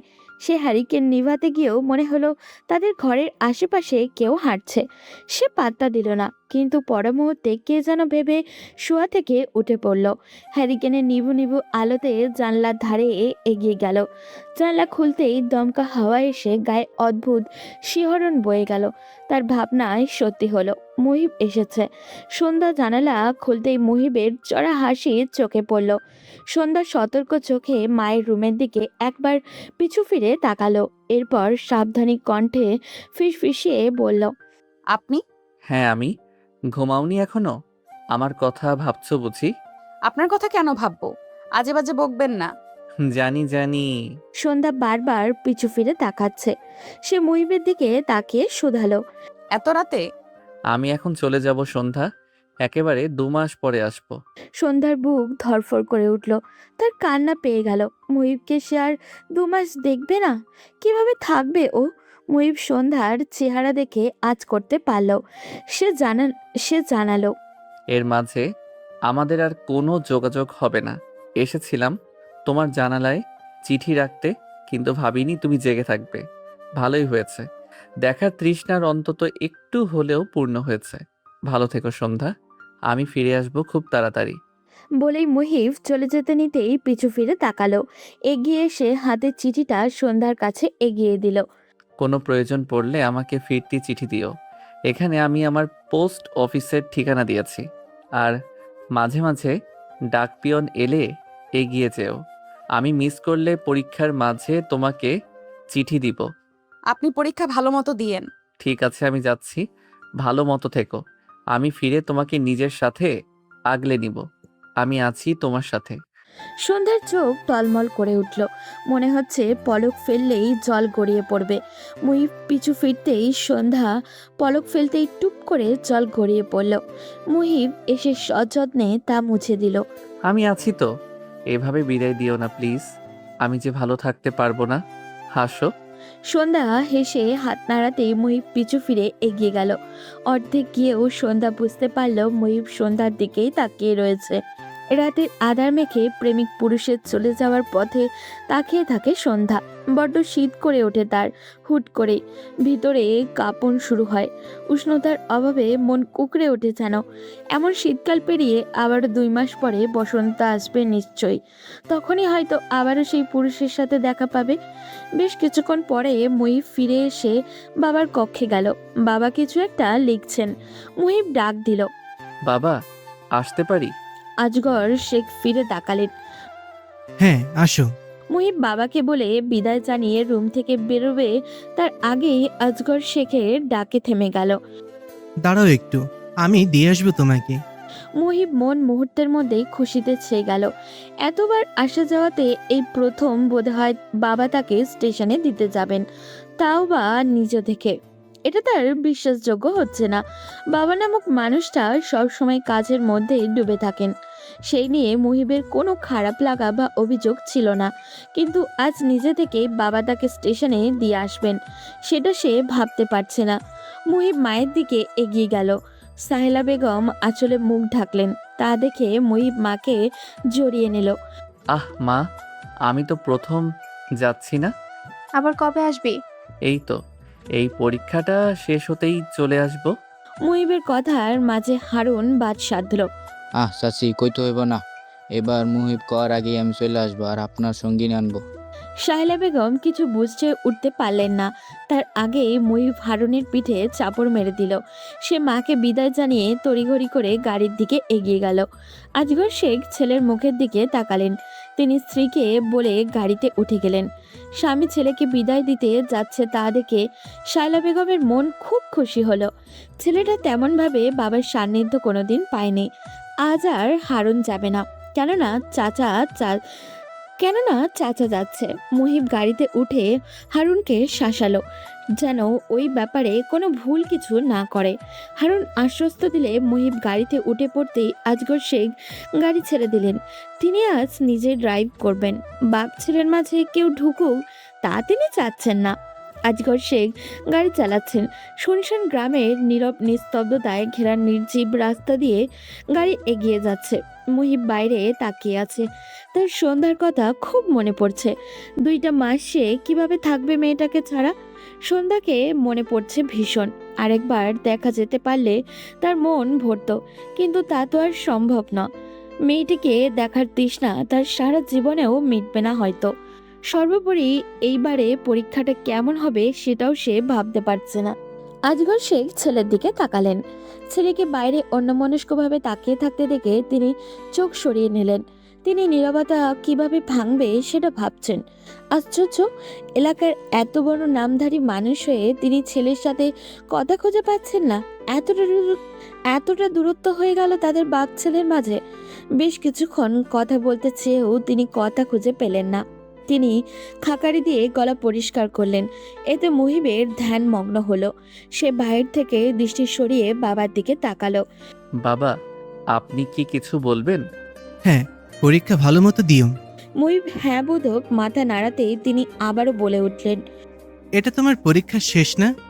হ্যাঁ। মুহিব জানে বাবা কথা বলতে চাইছে, তাই জানা কথাগুলো আবারও আওড়াচ্ছে। ভালো মতো দিও। এটার পরে তুমি যেটা ইচ্ছে সেটা করতে পারো। চাইলে বাবার ব্যবসাতে ঢুকতে পারো, আর না চাইলে কোন একটা চাকরিও করতে পারুন, বাধা দিব না। তবে চাকরিতে ঢুকলেও আমার ব্যবসার দেখাশোনা করতে হবে, অভিজ্ঞতা সবকিছু নিতে পারো। জি। গাড়ি স্টেশনে পৌঁছে গিয়েছে। আজগর শেখ গাড়ি থামিয়ে নেমে পড়লেন। গাড়ির পেছনে তিনি নিজে গিয়ে ছেলের ব্যাগ নিয়ে এসে মুহিবকে দিলেন। বাস এসে পড়েছে। এখনো বেশ কিছু সময় বাকি আছে। 5 মিনিট দাঁড়াবে? মুহিবের পা থেমে গেল। সে আবারও পিছু ফিরে বাবার কাছে এগিয়ে গেল। আজগর শেখ ইতস্তত বোধ করলেন, কিন্তু ছেলেটাকে যে তিনি বড্ড ভালোবাসেন, এই ছেলেটার কষ্ট তিনি সহ্য করতে পারবেন না। মুহিব বাবার ইতস্তত ধরতে পারল না। সে শান্ত কণ্ঠে শুধালো, বাবা বলো, নির্দ্বিধায় বলো। আজগর শেখ ভরসা পেলে তিনি ছেলের দিকে তাকালেন। কাউকে ভালোবাসো? মুহিব চমকে তাকালো বাবার দিকে। ছেলের চমকানো দেখে আজগর শেখ নিজেকে নরম করে হাসার চেষ্টা করলেন। তখন হারুনের বলা কথার অর্থ আমি বুঝেছি, তাই বলছি, কাউকে ভালোবাসলে ইতস্তত করিও না, বাবাকে বলিও। এই বাবা সবসময় থাকবে, আমি নিজেই প্রস্তাব নিয়ে যাব। মুহিব যেন ভরসা খুঁজে পেল। সে বাবাকে জড়িয়ে ধরল। আজগর শেখ আচমকা ছেলের জড়িয়ে ধরাতে ভরকে গেলেও নিজেকে ধরাস্ত করে নিজেও জড়িয়ে ধরলেন। তার মনে হচ্ছে এতদিনের বাপ ছেলের দূরত্ব ঘুচবে। বাস ছেড়ে দেবে। আজগর শেখ মুহিবকে তুললেন। তোমার থেকে 5 মিনিট নিয়ে 10 মিনিট কাটিয়ে দিয়েছি। মুহিব হাসল আর বলল, এই 10 মিনিট আমার কাছে অনেক কিছু। ঠিক আছে, এইবার যাও, পরীক্ষাটা ভালো মতন দিয়ে ফিরে আসো। হ্যাঁ বাবা, আমি ফিরে এসে আপনাকে বলবো।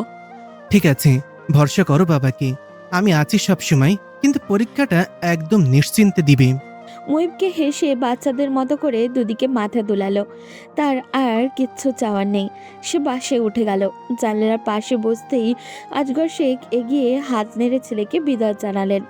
এক মনে খুশি লাগলো যে ছেলেকে সে ভরসা দিতে পেরেছে। সে যে চায় না তার ছেলের পরিণতি তারই মতো কষ্টদায়ক হোক, যেটা রেস তার এখনো রয়ে গেছে। এখনো গুমড়ে গুমড়ে খায় সে। ভোরের আজান পড়তেই সন্ধ্যার ঘুম ভেঙে গেল। ঘুম ঘুম চোখে সে নিজেকে খোলা জানালার ধারে আবিষ্কার করলো। মুহিবের কথা ভাবতে গিয়ে কোন সময় চোখ লেগে এসেছে সে সেটা টের পায়নি। সন্ধ্যা হ্যারিকেনের দিকে তাকালো। হ্যারিকেন একদমই নিবু নিবু অবস্থায়, যেন সে দায়ে পড়ে আলো দিচ্ছে। সন্ধ্যা বুঝতে পারল জ্বালানি ফুরিয়ে এসেছে। আসলেই তো সারা রাত ধরে আলো দিচ্ছে। সে উঠে দাঁড়ালো। হ্যারিকেন নিবু নিবু আলোতে ঘরটা ভুতুরে মনে হচ্ছিল। সন্ধ্যা তাড়াতাড়ি জ্বালানি নিয়ে এসে হ্যারিকেন ভালোভাবে আলো চালিয়ে দিল। হ্যারিকেনের আলোর দিকে এক মনস্ক ভাবে তাকিয়ে রইল সন্ধ্যা। তার কেন জানি মনটা ভালো লাগছে না। মায়ের রুম থেকে পায়ের আওয়াজ পেতেই সন্ধ্যার কান খাড়া হয়ে গেল। সে দাঁড়িয়ে পড়ল। মা আসছে, মা এলে বুঝে যাবে সে তেমন একটা ঘুমায়নি। সন্ধ্যা তার হাতে থাকা চিঠিটার দিকে তাকালো। হাতের মুঠোয় রেখে ঘুমিয়ে গিয়েছিল সে, তাই চিঠিটা একদম মুচড়ে গিয়েছে। তার খারাপ লাগলো। মুহিবের দেওয়া স্মৃতিটা সে মুচড়ে ফেলেছে নিজেরই অজান্তে। সন্ধ্যা নিজের ভাবনার উপরে হাসলো। কারোর দেওয়া স্মৃতি কি মুচড়ে ফেলা যায় নাকি? কি অদ্ভুত ভাবনা আসছে তার মাথায়। মায়ের পায়ের আওয়াজ পেয়ে সন্ধ্যা তড়িঘড়ি করে চিঠিটা তার ব্যাগের মাঝে ঢুকিয়ে ফেললো। এরপর উঠে দাঁড়িয়ে মুখ ভালো মতো মুছে নিল। জোহরা রুম থেকে বের হতেই মেয়েকে দাঁড়িয়ে থাকতে দেখে এগিয়ে এলেন। সন্ধ্যা মা। হ্যাঁ মা। জোহরা জহুরি দৃষ্টি ফেললেন মেয়ের দিকে। তা দেখে সন্ধ্যা মাথা নিচু করে দরজায় এগিয়ে যেতেই জোহরা ডাক দিলেন। সন্ধ্যা পিছু ফিরল না। সে ওই অবস্থায় মায়ের জবাব দিল। জি মা, বলো। জোহরা আচমকা সন্ধ্যার সামনে এসে হ্যারিকেন উঁচু করে ধরল। হ্যারিকেন একদম স্পষ্ট তির্যক আলো সন্ধ্যার চেহারায় এসে পড়েছে। ঘুমিয়েছিস ভালো? হ্যাঁ মা। বলেই সন্ধ্যা তড়িঘড়ি করে দরজা খুলে কলপারে এগিয়ে গেল। জোহরা আধারের মাঝে মেয়ের যাওয়ার পানে তাকিয়ে রইল। এরপর সে নিজেও কলপারের দিকে এগিয়ে গেলেন। মা মেয়ে দুজনেই নামাজ আদায় করে জোহরার রুমে চলে গেলেন। ইদানিং তার শরীরটা ভালো লাগছে না। আজ রাতে কেন জানি ঘুম আসেনি। ভোরের আজানের আগে ঘুম এসেছিল একটু। নামাজ পড়ে আবারও কিছু সময় ঘুমালে ভালো লাগবে ভেবে জোহরা ঘুমাতে চলে গেলেন। সন্ধ্যা নামাজ শেষে শীতের কুয়াশা ভেদ করে উঠানের শেষে বিলের কিনারায় গিয়ে দাঁড়ালো। ঠান্ডাটা বেশ ভালোই এসেছে। সে গায়ে থাকা চাদরটা ভালো মতো জড়িয়ে নিল। সে বেশ কিছুক্ষণ দাঁড়িয়ে রইল। তারই অজান্তে দৃষ্টি বারবার এদিক ওদিক ফেলছে। তার খারাপ লাগলো। নিজেরই অজান্তে সে মুহিবকে খুঁজে চলেছে। কোথায় জানি ভীষণ ফাঁকা ফাঁকা লাগছে ওর, ভীষণ মনে পড়ছে। ভোর ফুটতেই শুরু করেছে। দূর দূরান্তে কিছু চোখে দেখা যাচ্ছে না, তার ভালো লাগছে না। সে ঘরে চলে গেল। রুমে গিয়ে দক্ষিণের জানালা খুলে জানালার ধারে বসে পড়ল। মুহিবের প্রথম প্রথম বিলের সরু রাস্তাটা দেখা যাচ্ছে। তার স্মৃতিটুকু মনে পড়ে গেল। ছেলেটা তীব্র ঠান্ডার ভেতরে তার জন্য দাঁড়িয়ে থাকতো। মুহিবকে মনে পড়ছে ভীষণ। সন্ধ্যার চোখ টলমল করে উঠল, যেন পলক ফেললেই টুক করে পানিটা ঝরে পড়বে। সন্ধ্যা বাইরে তাকাতে তাকাতেই পরিপূর্ণ ভোর ফুটে গেল। চারিদিকে সকালের আমেজ শুরু হয়ে গিয়েছে। কৃষকরা কুয়াশা ভেদ করে ঝুপঝুপ শব্দ তুলে ধানের বোঝা কাঁধে নিয়ে সরু রাস্তা দিয়ে গন্তব্যের দিকে এগিয়ে যাচ্ছে। তারা হেমন্তকে পুরোপুরি বিদায় জানিয়ে শীতকে গ্রহণ করে নিচ্ছে। অন্য সময় সন্ধ্যার এসব ভালো লাগলেও আজ কেন জানি ভালো লাগছে না। কিছু সময় পরেই খোলা মাঠে ছেলেমেয়েরা ঘুড়ি নিয়ে বের হয়ে পড়বে। এই প্রথম সন্ধ্যা এক বসাতে পুরোটা সময় জানলার বাইরে তাকিয়েছিল। আশ্চর্য তার এভাবে খালি খালি লাগছে কেন। জোরা হাত খোপা করতে করতে রুম থেকে বেরিয়ে এলেন। আজ বেশ বেলা হয়ে গিয়েছে। তিনি মেয়েকে এভাবে জানলা দিয়ে অন্যমনস্কভাবে তাকিয়ে থাকতে দেখে এগিয়ে গেলেন। কাঁধে কারোর হাত পড়তেই সন্ধ্যা তাকালো। মাকে দেখে সে উঠে দাঁড়িয়ে রান্নাঘরের দিকে এগিয়ে গেল। আনিস মিয়া আজ কদিন যাবৎ নেই, তাই আজও জোহরা মেয়েকে কলেজে যেতে তড়িঘড়ি করেন, কিন্তু সন্ধ্যা রাজি হতে চায় না। এমনিতেও মুহিব চলে যাওয়াতে তার মন খারাপ। সন্ধ্যার রাজি না হওয়ার ব্যাপারটা কুসুম মাকে বলতে চাইলে সন্ধ্যা বারণ করে, কারণ এতে মা চিন্তা করবে। জোহরা এসে মেয়েকে কাঁধে হাত রাখে। কি হয়েছে মা? সন্ধ্যা কিছু না বলেই চুপ থাকে। মাকে কি বলবে সে? তার চেয়ে হারুনের ব্যাপারে ভয় জেগেছে। জোহরা মেয়েকে আশ্বস্ত করে বললেন, বাবা আসলে তো আর কলেজে যেতে পারবি না। এই কয়দিন অন্তত যা। তুই তো পড়াশোনা করতে চাস, এমন করার কারণ? তোকে যে আমি যেটা করতে পারিনি সেটা করতে চাই, আমার মতন করে করতে চাই। আর কালকের দিনও যাসনি, ভাবলাম এমনি, কিন্তু আজকেও কি হয়েছে মা আমাকে বল। মায়ের এমন কথায় সন্ধ্যার মনে অনুশোচনা আসলো। মা তার জন্য এত কিছু করে পড়াশোনা করাতে চাচ্ছে, আর সে সেটারই প্রতিদান এভাবে দিচ্ছে। তার এই পড়াশোনার জন্য মা বাবার মাঝে কতটা ভাঙন ধরেছিল সে সেটা তো জানে। হারুনের ভয় সে কি কেন ক্লাস করবে না? হারুন তার কি করতে পারবে? কিছুই না। না, সে মায়ের স্বপ্নগুলো ভঙ্গ করতে পারবে না। সন্ধ্যা তৈরি হয়ে বোনকে নিয়ে বেরিয়ে যায়। কলেজ শেষে ফেরার পথে যে ভয়টা পাচ্ছিল, ঠিক সেটাই হলো। আজও ছুটির সময়ে একই সময় হারুনের দলটা আছে। সন্ধ্যা বিলের আইলে থাকাকালীন দূর থেকেই এদিক ওদিক তাকালো। না, আর কোনো দিকে পথ নেই যাওয়ার। এই মৌসুম হওয়াতে বিলগুলো ভেজা কাদা মাটিতে চুপচুপ করে।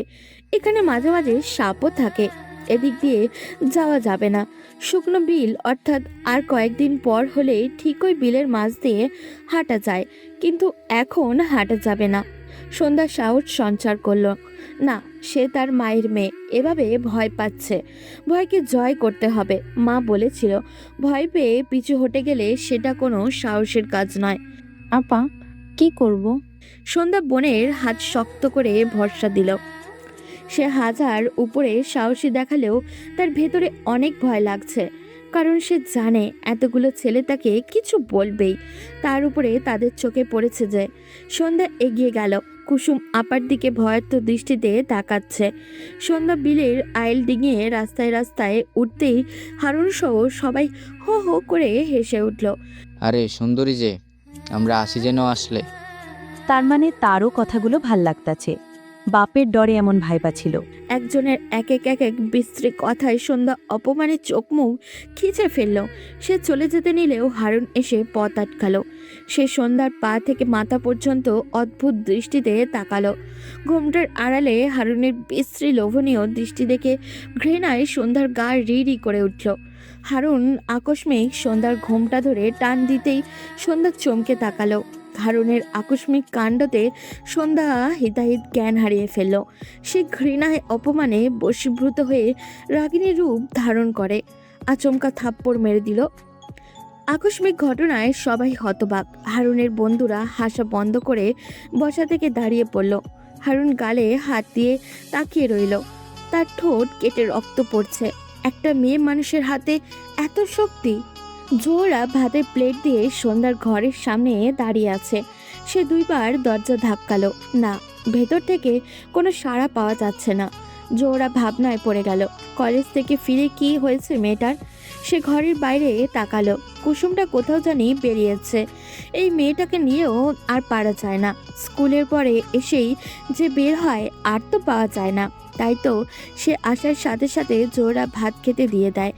আজকেও এর ব্যতিক্রম হয়নি। জোহরা ভেবেছিল সন্ধ্যা প্রতিদিনের মতো আস্তে ধীরে গোসল করে খাবে। আজকেও এটাই ভেবে সে নামাজে বসেছিল। জোহরা নামাজ শেষে এসে রান্নার ঘরে সব একই রকম দেখে সন্ধ্যার রুমের দিকে এগিয়ে গেল। ভাবলো তার সাথে খাবে বলে হয়তো মেয়েটা না খেয়ে অপেক্ষা করছে। সে সন্ধ্যার রুমে যেতে যাবে, বার দুয়েক ডাকলো। মেয়ে সাড়া না পেয়ে তার টনক নড়ল। মেয়েটার শরীর খারাপ হলো নাকি? জোহরা দ্রুত পদে সন্ধ্যার রুমের দিকে এগিয়ে গেল। রুমে ঢুকতেই সন্ধ্যাকে জানালার বাইরে সদূরে বীরের দিকে তাকিয়ে থাকতে দেখে গেল। জোহরা এগিয়ে গেল। এভাবে ডাকছি, সাড়া দিচ্ছিস না কেন? ভাত খাবি না? আমি ভাত বেড়ে দিচ্ছি, খাবি আয়। বলেই জোহরা চলে আসতে নিতে মেয়েটার সারা শব্দ না পেয়ে আবারও পিছু ফিরল। জোহরা এগিয়ে সন্ধ্যার কাঁধে হাত রাখতেই সন্ধ্যা ফিরে তাকালো। আচমকা জোহরা দূরে সরে গেল। মেয়ের এমন কান্নামাখা ভয় মিশ্রিত চেহারা দেখে থমকে গেল সে। সে দৌড়ে মেয়ের একদম কাছে চলে আসলো। সে উদ্ভ্রান্তের ন্যায় মেয়েকে জিজ্ঞাসা করলো, মা, তোর কি হয়েছে? এমন কেন লাগছে? সন্ধ্যা মায়ের কোমর ছড়িয়ে ধরে ফেলল। তার ভয়ের তো চেহারা দেখে জোহরা মেয়ের দুগালে হাত রাখলো। আদুরে কণ্ঠে বলল, কি হয়েছে মাকে বল। মায়ের ভরসামাখা কণ্ঠে সন্ধ্যা কাপা কণ্ঠে বলল, মা, আমি ভুল করে ফেলেছি। কি করেছিস আর এভাবে হাঁপাচ্ছিস কেন?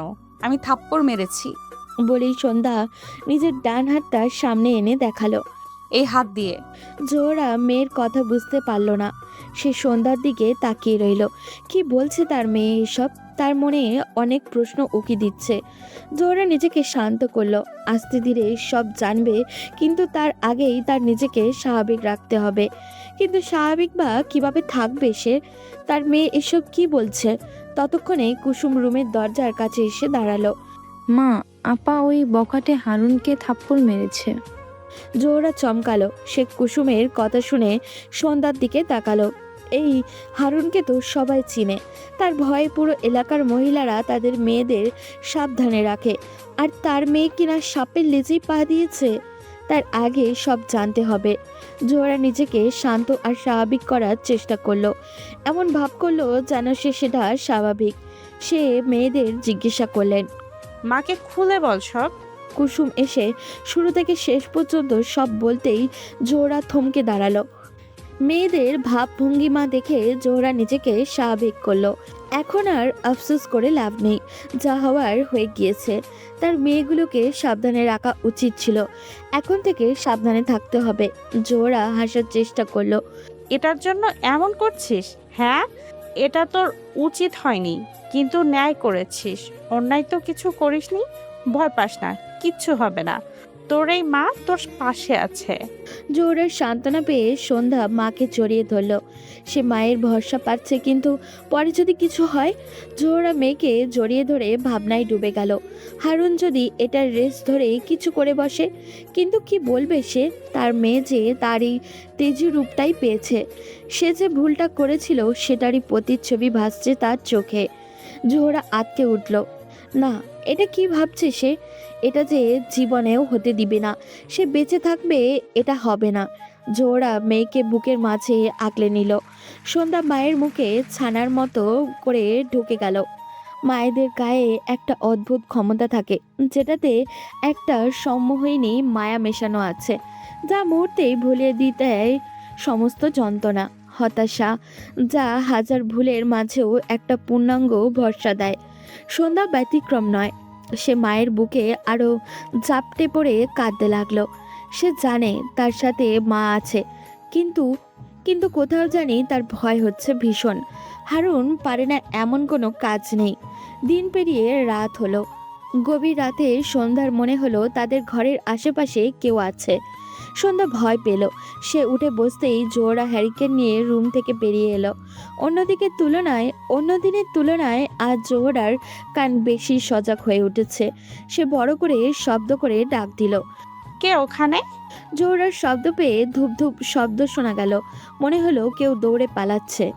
জোহরা সন্ধ্যার মাথায় হাত বুলিয়ে ভরসা দিল। শুয়ে পড় মা। জোহরা নিজের জায়গায় শুয়ে পড়তেই সন্ধ্যা উঠে হ্যারিকেনের দিকে এক দৃষ্টিতে তাকিয়ে রইল।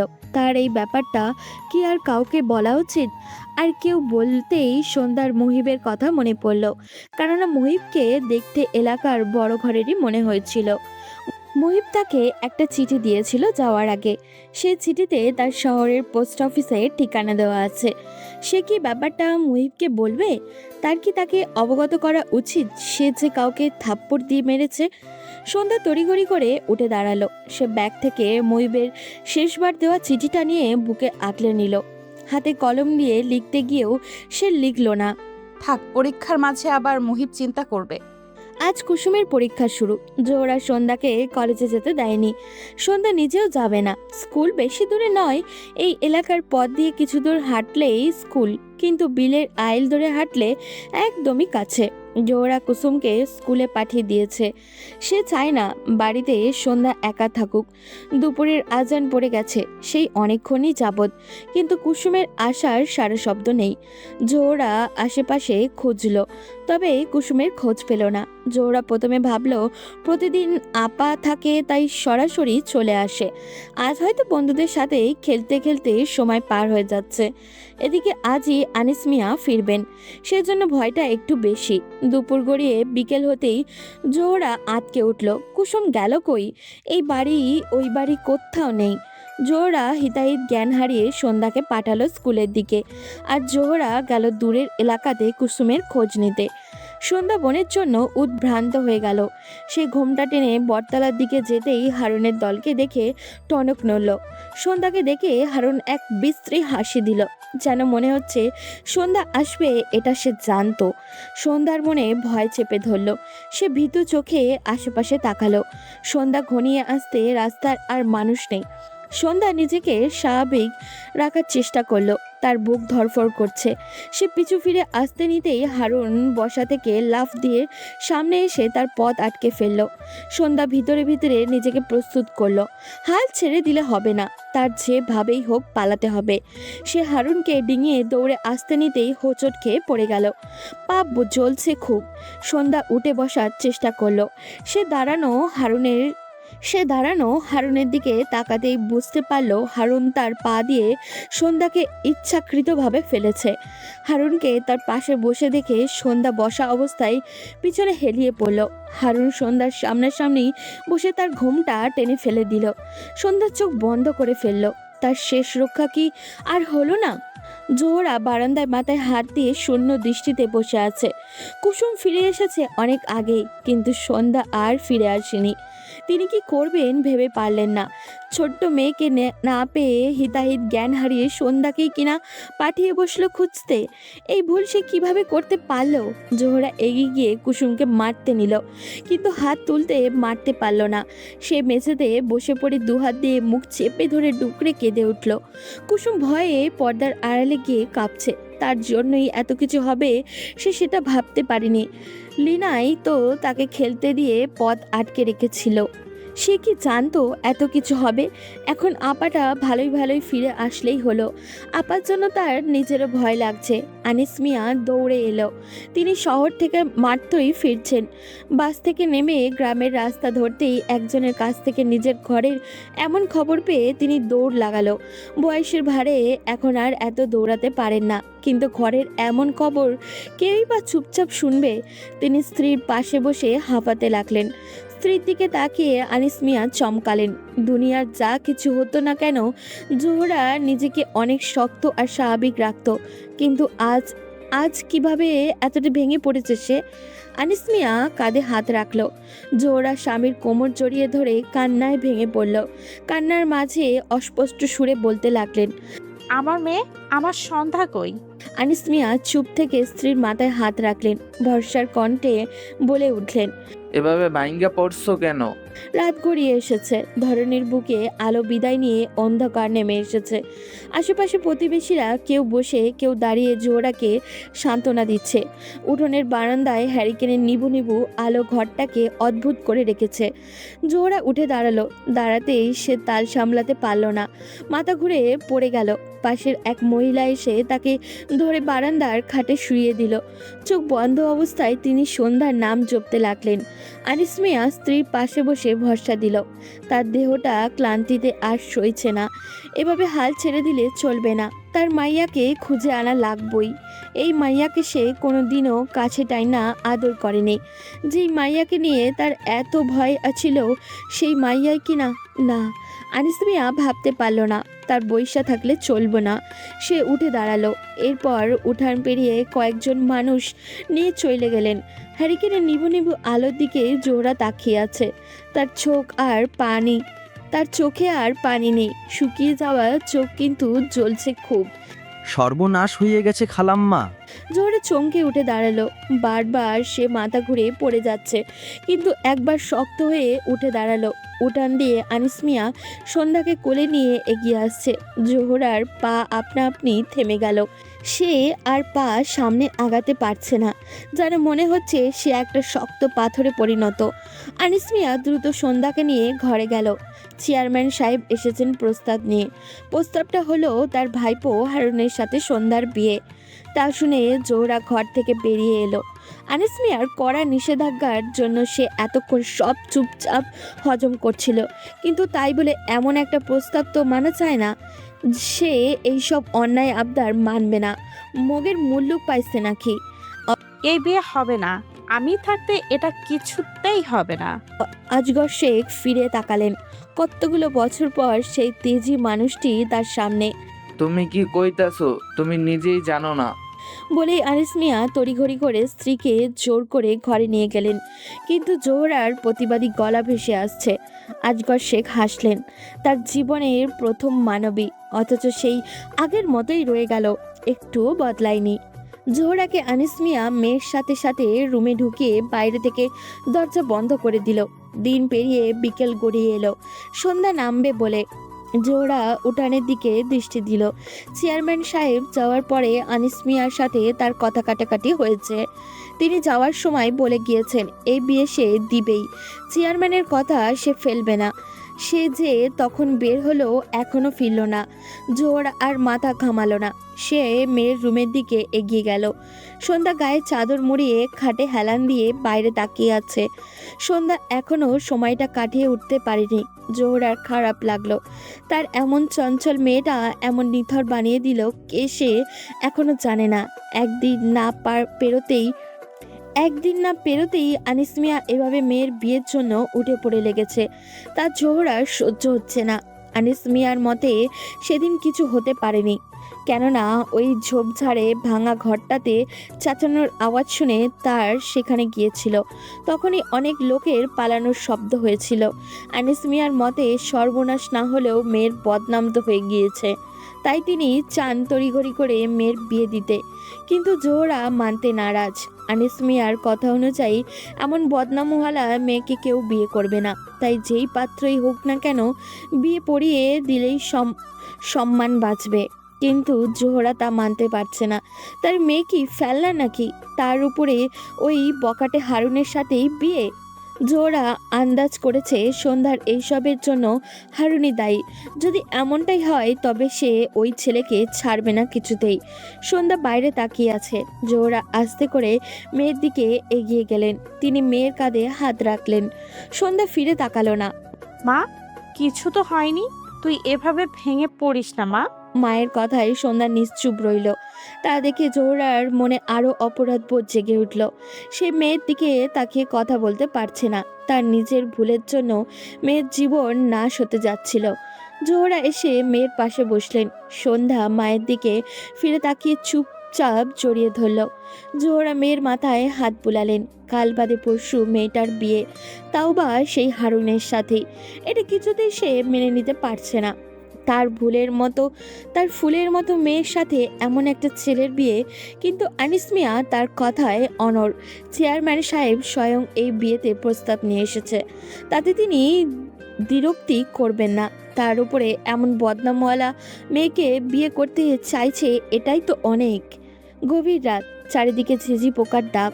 ঝিঝি পোকাগুলি মাঝে মাঝে দিক বেদিক ছুটে আধারের মাঝে হলদে জলকানি দিচ্ছে।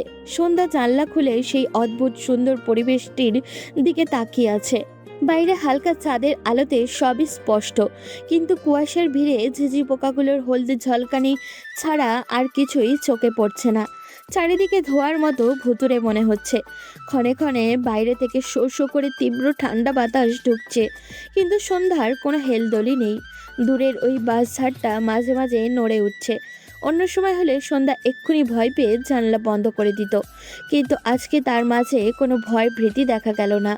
সন্ধ্যা স্বাভাবিকভাবেই হ্যারিকেনটা তার সামনে টেবিলে রাখলো, এরপর চিঠির বক্সটা খুলল। এতক্ষণ ধরে এই বক্সটা নিয়েই বসেছিল সে। বক্সটির দিকে তাকাতেই মুহিবের কথা মনে পড়ে গেল। বক্সটি মুহিবই দিয়েছিল তাকে। এইরূপ সুন্দর কারুকার্যের বক্সটা সন্ধ্যা আগে কোনোদিনও দেখেনি। মুহিব সেদিন এটা হাতে এগিয়ে দিতেই সন্ধ্যা জিজ্ঞাসা দৃষ্টিতে তাকালো। তার চাহনি দেখে মুহিব বলেছিল, আমি যেখানে থাকি সেখানে এগুলোর অনেক চলন আছে। বিনিময়ে সন্ধ্যা জিজ্ঞাসা দৃষ্টিতে মুহিবকে শুধালো, এটা কি? এটা দিয়ে আমি কি করব? তখন মুহিব হেসে জবাব দিয়েছিল, সবাই সবার স্মৃতিতে মুড়িয়ে প্রিয়জনের উপহার চিঠিগুলো এই বক্সে সযত্নে রেখে দেয়। তুমিও এভাবে রেখো। যখন আমরা বুড়ো হয়ে যাব আর আমি বিদায় নিব, তখন এই বক্সটাতে আমার স্মৃতি মোড়ানো ভালোবাসাগুলো নাতি নাতনিদের বলে চোখের অশ্রু ফেলবে, ঠিক আছে? সেদিন সন্ধ্যা রেগে মুহিবের কাছ থেকে সরে দাঁড়িয়েছিল। তার এইরূপ কাণ্ড দেখে মুহিব উচ্চস্বরে হেসে দিয়ে বলেছিল, এখনও তো বিদায় নিচ্ছি না, তোমার সাথে আরও বহু বছর একসাথে কাটানোর বাকি, তারপরই তো বিদায় নিব। মুহূর্তটা মনে পড়তেই সন্ধ্যার মনে হচ্ছে মুহিবের হাসিতে মুড়ানো সেই কথাটা কখন কানে বাজছে। সন্ধ্যা আপন মনেই আওড়ালো, আমারও তো ইচ্ছে আপনার সাথে বহু বছর কাটানোর। কথাটি নিজ মনে বলতেই সন্ধ্যার চোখ অশ্রুতে টলমল করে উঠল। এই সুন্দর মুহূর্তগুলো পাওয়ার আগেই কি হারিয়ে ফেলবে সে? সে চিঠির বক্সটির দিকে তাকিয়ে পরম আদরে হাত বুলিয়ে দিল। সন্ধ্যার হাত বুলানো মনে হচ্ছে এটা কোনো বস্তু নয়, এটা একটা মানুষ, আর সেই মানুষটি আর কেউই নয়, একমাত্র মুহিব। এই 3 দিনে ডাকপিয়ন থেকে কোনো চিঠি দেয়নি। সন্ধ্যা ভেবেছিল মুহিব হয়তো চিঠি দিবে, কিন্তু না। সন্ধ্যার খারাপ লাগলো এই ভেবে যে মুহিব কি তাকে শহরে গিয়ে তাকে ভুলে গেল। এমন ভাবনা আসতেই পর মুহূর্তে সে নিজেকে নিজে বকলো। মুহিব কেন তাকে ভুলে যাবে? মুহিবের যে পরীক্ষা, হয়তো এই জন্যই চিন্তায় আর মনে পড়েনি। সে চিঠিগুলোর বক্স থেকে মুহিবের আগের দেওয়া চিঠিগুলো খুলে দেখতে লাগলো। এই চিঠিগুলো মুহিবের ঘ্রাণ পায় সন্ধ্যা। সে চিঠিগুলো বুকের মধ্যে রেখে চোখ বন্ধ করে ফেলল। মুহিব কি জানে তার জীবনে যে সম্পূর্ণরূপে বদলে যাচ্ছে? সন্ধ্যার চোখ গড়িয়ে অশ্রু পড়ল। সে যে মুহিবকে তার প্রাণের স্বপ্ন পুরুষ হিসেবে কল্পনায় মেতেছিল, অথচ তার জীবনের মোড় এমনভাবে ঘুরে যাবে তা তো সে জীবনেও কল্পনায় আনেনি। এই মুহূর্তে সে মুহিবকে খুব করে পাশে চাইছে। এতদিনে দমানো ইচ্ছেগুলো আর দমিয়ে রাখতে পারছে না সে। ইচ্ছে করছে ছুটে মুহিবের কাছে গিয়ে বলতে, আমি আর পারছি না, আমার আপনাকে দরকার ভীষণ করে। কিন্তু আফসোস, এখন আর মুহিব সেইভাবে তার পাশে নেই। চাইলেও ইচ্ছেগুলোকে পূর্ণতা পাবে না। জোর আর শব্দহীন পায়ে মেয়ের পিছনে এসে দাঁড়ালো। তার নিজেকে অপরাধ বোধে কুড়ে কুড়ে খাচ্ছে। তাই তো সে ঘুম না আসায় এপাশ ওপাশ করতে গিয়েও বেড়ার ফাঁকে পাশে মেয়েদের রুমের মিটমিটে আলো দেখে সে এসেছে। এত রাতে মেয়েকে এভাবে বসে থাকতে দেখে জোহরার মনে আরও তীব্রভাবে অনুশোচনা ঘিরে ধরল। সে খোলা জানলার দিকে একবার তাকিয়ে মেয়ের দিকে তাকালো। তার দৃষ্টি পড়ল মেয়ের অশ্রুমিশ্রিত চেহারাটির দিকে। জোহরা মেয়ের কাঁধে হাত দিতে চাইলেও হাত গুটিয়ে নিল। থাক না সে একটু নিজের মতো করে। জোহরা ধীর পায়ে পিছু ফিরে চলে আসতে নিতেই সন্ধ্যা একই স্থান থেকে ডাক দিল, মা। জোহরা ফিরে তাকালো। আজ 3 দিন পর সন্ধ্যা তাকে ডাকলো, তা কথা বলল। এই 3 দিন সন্ধ্যা কোনো কথা বলেনি, সম্পূর্ণ নিশ্চুপ ছিল। জোহরা এগিয়ে আসতেই মেয়ের হাতে চিঠির বক্স থেকে মেয়ের দিকে তাকালেন। সন্ধ্যা শান্ত স্বরে বলল, বসো। জোহরা মেয়ের দিকে তাকালেন। তার মেয়ের এমন শান্ত কণ্ঠস্বর তাকে পীড়া দিচ্ছে। আমাকে বিয়ে দিয়ে দিচ্ছে বাবা? জোহরা অপরাধ বোধে মাথা নিচু করে ফেলল। মা, ওই হারুনি আমাকে সর্বনাশ করতে চেয়েছিল। আমি যে করব না এই বিয়ে, খুব কি বোঝা হয়ে গিয়েছি। জোহরা থমকালো। সে মেয়ের দিকে তাকালেন। মেয়ের শান্ত অশ্রুতে টলমলে মুখখানি দেখে তার ভেতরে বুকটা ধড়ফড় করে উঠল। কি বলছিস? হারুনি এসব? সন্ধ্যা কিছু বলল না, কিন্তু জোহরা বুঝে নিল। জোহরা মেয়েকে বুকে জড়িয়ে নিলেন। সন্ধ্যা মায়ের বুকে নিজেকে আরো গুটিয়ে চুপচাপ চোখ বন্ধ করে নিল। জোহরা মেয়েকে দুহাতে আগলে নিয়ে হ্যারিকেনের দিকে তাকিয়ে বসে রইল। বেশ কিছুক্ষণ পরে সন্ধ্যা নিজেই মাকে বলল, তুমি গিয়ে শুয়ে পড়ো। জোহরা মেয়ের দিকে তাকালেন। তুই ঘুমাবি না? হ্যাঁ। সন্ধ্যার এমন ছোট জবাব পেয়ে জোহরা উঠে দাঁড়ালো। পা বাড়াতে গিয়ে সে একবার পিছু ফিরে মেয়ের দিকে তাকালেন। এরপর চোখ মুছে রুম ত্যাগ করলেন। সন্ধ্যা একটা কাগজ এগিয়ে নিল। হ্যারিকেনের মৃদু আলোয় গুটি গুটি অক্ষরে লিখল, আপনার সন্ধ্যা ভালো নেই, আপনাকে দরকার, ভীষণ করে দরকার। ভালোবাসেন তো ফিরে এসে নিয়ে যান আমাকে।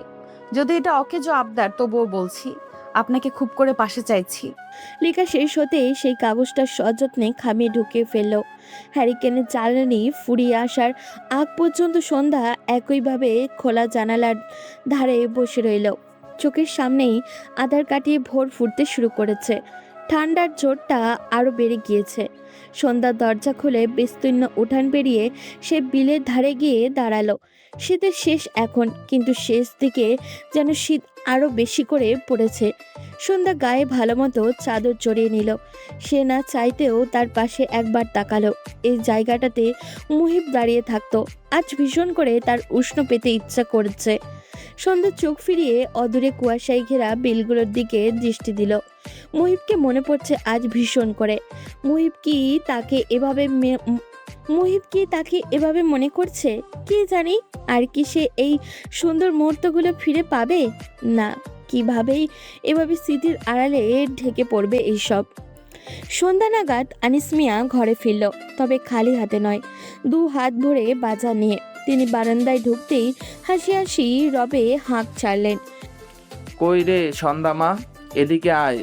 জোহরা চুলায় রান্না চড়াচ্ছেন।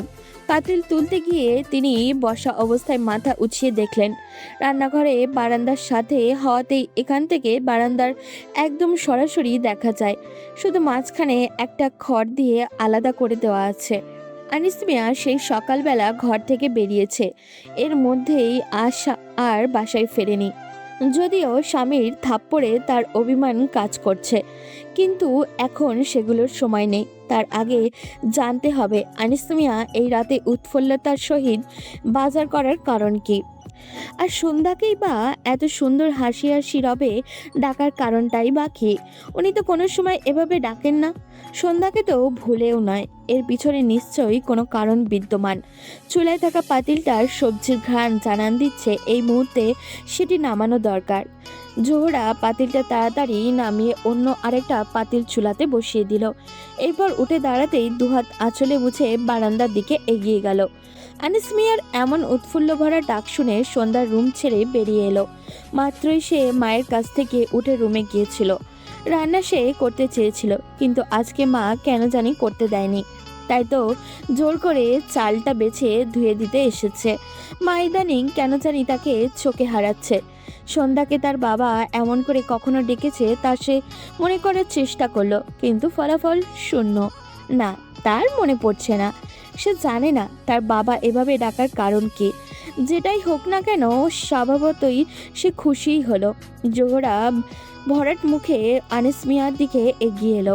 সে এসেই তার কাছ থেকে বাজারের থলে দুটো এগিয়ে নিয়ে রান্নাঘরের দিকে পা বাড়াতে বাড়াতে ভরাট কণ্ঠে জিজ্ঞাসা করলো, এই অসময়ে বাজার আনার কারণ? স্ত্রীর কথায় আনিস মিয়া খুশি খুশি রবে জবাব দিলেন, ঘরেও ভাবি হইব, কয়েকজন আইয়া সন্ধ্যারে বিয়া পড়াইয়া নিয়া যাইব। জোহরার পা থেমে গেল। সে থমকানো দৃষ্টিতে পিছু ফিরে স্বামীর পানে তাকালো। কি বলছে এইসব? বিয়ে তাহলে আটকায়নি? শেষমেশ তার মেয়ের এমন জীবন হতে চলল। আনিস মিয়া হাঁক ছেড়ে সন্ধ্যাকে আরেকবার ডাকলো। সন্ধ্যা এগিয়ে আসতেই মেয়েকে বললেন, তোর পছন্দের মাছ আনছি মা, আজ ভালা মন্দ খাবি। চেয়ারম্যান সাহেবেই তো জোর করে এইসব বাজার কইরা দিল। সন্ধ্যা তার বাবা নামক মানুষটির দিকে তাকিয়ে রইল। হ্যারিকেনের মৃদু আলোতে বাবাকে আজ ভীষণ সুন্দর লাগছে। সন্ধ্যার অবচেতন মন ভাবল, এটা কি তার বাবার এমন ভালো ব্যবহারে, নাকি আসলেই তার বাবা সুন্দর? কিন্তু এই রূপ ব্যবহার করার মূলটা শুনতেই সন্ধ্যার মনে হলো, পৃথিবীতে তার বাবার মতো কুৎসিত হয়তো আর কারোর বাবা নেই। সন্ধ্যা দৌড়ে রুমে চলে গেল। জোহরা দৌড়ে গিয়ে এসে তাড়াহুড়ো কণ্ঠে জিজ্ঞেস করলেন, কি বলছো এসব? ঘরোয়াভাবে হবে মানে? সন্ধ্যারে নিয়ে যাবে? এসব কি বলছো? আনিস মিয়া ফিরে তাকালেন। হাই তো চেয়ারম্যান সাহেব তারা দিল বইলা, কালকে আসরের বাদে আংটি পরাইয়া ওরা নিতে আসবো। জোহরা দাঁড়িয়ে রইল। এসব কি বলছে আনিস মিয়া? চেয়ারম্যান তাহলে তার কথা শুনে আরো বেশি দিয়েছে? জোহরার আনিস মিয়াকে আর কিছু বলার প্রয়োজন বোধ মনে করলো না। সে বুঝে গিয়েছে আনিস মিয়াকে আর কিছু বলে লাভ হবে না। আনিস মিয়া স্ত্রীর জবাবের আশা না করে আবারও পা বাড়াতে বাড়াতে বলে উঠল, যাই ইমাম সাহেব আর কয়েকজন বইলা আসি, যাতে আসরের পরে আর কোনো বিয়ে না দেয়। হাজার হোক চেয়ারম্যানের ভাইপো কে মাইয়া দিছি বইলা কথা। জোহরা ঠায় দাঁড়িয়ে রইল। আনিস মিয়া চোখের দৃষ্টি থেকে আড়াল হতেই জোহরা ঘরে ঢুকে সন্ধ্যার রুমের দিকে পা বাড়ালো। কুসুম ঘরের এক কোণে বসে বসে পড়ছে। মাকে এভাবে হম্বিতম্বি করে আপার রুমের দিকে যেতে দেখে সে ভাবনায় পড়ে গেল। প্রথমে আপা, এখন আবার মা। সে পুরোপুরি বুঝতে না পারলেও কিছুটা হলেও বুঝছে যে তাদের সংসার সেই সুখের সংসার আর নেই। আপা বদলে যাচ্ছে। আগের মতো আর তাকে গল্প বলে বলে ঘুম পাড়িয়ে দেয় না, এই রকম খিটখিটে মেজাজের হয়ে গেছে। তাই তো সে এখন সব সময় ভালো মেয়ে হয়ে থাকে। মা বা আপা কাউকে আগের মতো আর বিরক্ত করে না। মাগরিব হতেই পড়তে বসে যায়। কুসুম নিজের পড়ার দিকে ধ্যান দিল। জোহরা সন্ধ্যার রুমে ঢুকতেই দরজা বন্ধ করে দিল। দরজা বন্ধ করার খট করে আওয়াজ পেতেই সন্ধ্যা মায়ের দিকে ফিরে তাকালো। জোহরা প্রথমে স্বাভাবিক হওয়ার চেষ্টা করে উঁচু আওয়াজ শুধালো, হ্যাঁ রে, ঘর আধার করে আছিস কেন? হারিকেন জ্বালাবি তো? বলেই তিনি হ্যারিকেন চালিয়ে দিল। এরপর জানলা বন্ধ করে খাটে বসা মেয়ের দিকে এগিয়ে এলেন। আমি এই বিয়ে করব না মা। জোহরা মেয়ের দিকে তাকালেন। মেয়ের এমন গম্ভীর কণ্ঠস্বর শুনে তার খারাপ লাগলো। সে সন্ধ্যার দুগাল ধরে জড়িয়ে ধরে মেয়েকে ভরসা দিলেন। সন্ধ্যা মায়ের কোমর চেপে জড়িয়ে ধরে অশ্রু বিসর্জন দিচ্ছে। জোহরা নিজেও চায় না তার মেয়ের মতের বিরুদ্ধে কিছু করতে। তার উপরে এমন একটা ছেলেকে তো ভুলেও না। সে মেয়ের মাথায় হাত বোলাতে বোলাতে আচমকা বলে উঠল, আমি তোকে যা করতে বলবো করবি তো? ভয় পাবি না তো? মায়ের এমন কথায় সন্ধ্যা মাথা তুলে তাকালো। মেয়ের প্রশ্নবোধক চাহনি দেখে জোহরা হেসে আশ্বস্ত করলো, ভয় নেই, তোর ভালোর জন্যই করব, আর তুই যেটা পারবি সেটাই করতে দিব। সন্ধ্যা ফ্যালফ্যাল চোখে মায়ের দিকে তাকিয়ে প্রশ্ন করলো, কি করতে হবে মা? জোহরা মেয়ের অশ্রুসিক্ত চোখের দিকে তাকালেন। তার নরম হলে চলবে না। তিনি নিজেকে যথাসম্ভবত শক্ত করে বলে উঠলেন, তুই পালিয়ে যাবি। সন্ধ্যা বিস্ফোরিত চোখে মায়ের দিকে তাকালো। কি বলছো মা এসব? জোহরা দুহাত দিয়ে মেয়ের মাথার উপরে পরম আদরে হাত বুলিয়ে বলে উঠলেন, আর কোনো কথা বা প্রশ্ন নয়, যা বলছি তাই করবি। তোর জীবন আমার মতো হতে দিব না, আর ওই বদমাইশ ছেলের কাছে তোরকে জীবনেও সঁপে দিব না। সন্ধ্যা প্রশ্নবোধক চাহনিতে তাকালো। তোমার মতো মানে? জোহরা কথা ঘুরানোর চেষ্টা করে বলে উঠল, আর প্রশ্ন নয়, আমি যা বলছি তাই করবি। এছাড়া আর কোনো উপায় নেই। এখানে থেকে তোর জীবন আমি ধ্বংস হতে দিব না, অন্তত আমি বেঁচে থাকতে না। সন্ধ্যা কান্না করে দিল। এমন বলো না মা, আমি তোমাদের ছাড়া থাকতে পারবো না। নিজেকে শক্ত কর, থাকতে তোকে হবেই। এরপর একটু থেমে আবারও বলে উঠল, তোকে ঢাকায় এক আত্মীয়ের ঠিকানা দিব। আজ রাতের বাস ধরে সোজা ওখানে চলে যাবি। আমি চিঠি লিখে দিব। যতদিন না আমি চিঠি দিব ততদিন আমার সাথে আর যোগাযোগ করার চেষ্টা করবি না মা। আমি জানি আমার মেয়ে পারবেই। বলেই আদুরেভাবে গালে দু হাত রেখে মেয়ের কপালে চুমু দিলেন। সন্ধ্যা অপলক দৃষ্টিতে মায়ের দিকে তাকিয়ে রইল। তার মা কি বলছে সেটা কি আদৌ ওনার বোধগম্য হচ্ছে? সেটা তো কোনোদিনই এই গ্রামের বাইরে পা রাখেনি। সেখানে এমন একটা সিদ্ধান্ত! সন্ধ্যা পেরিয়ে ধরনীর বুকে রাত ঘনিয়ে আসলো। 3 দিকে বিলের শুরুতেই দোচালা বাড়িটাতে চিন্তার শেষ নেই। বাড়ির কর্তা হাসি হাসি রবে উৎফুল্ল। কিভাবে মান সম্মানের সহিত মেয়েকে পার করিয়ে দিবেন সেই চিন্তা। আর বাকি 3 জন, একজন ছোট, না বুঝলেও সেও কিছুটা হলেও বুঝতে পারছে। তার উৎকণ্ঠা তার আপা যেন সুখী হয়, আবারও আগের মতো চঞ্চল হয়ে যায়। আর দুজনের চোখের খুশির রেশটুকু নেই। কখন রাত নামবে আর মেয়েটাকে সহি সালামত পার করিয়ে দিতে পারবে, এত বড় সিদ্ধান্ত তার একারই নিতে হলো। আর সন্ধ্যা সব চিন্তার চেয়ে বড় চিন্তাকে সেই আছে। তার চিন্তা সে কি আদৌ পারবে। রাত 9টা। গ্রামের রাত 9টা মানে গভীর রাত।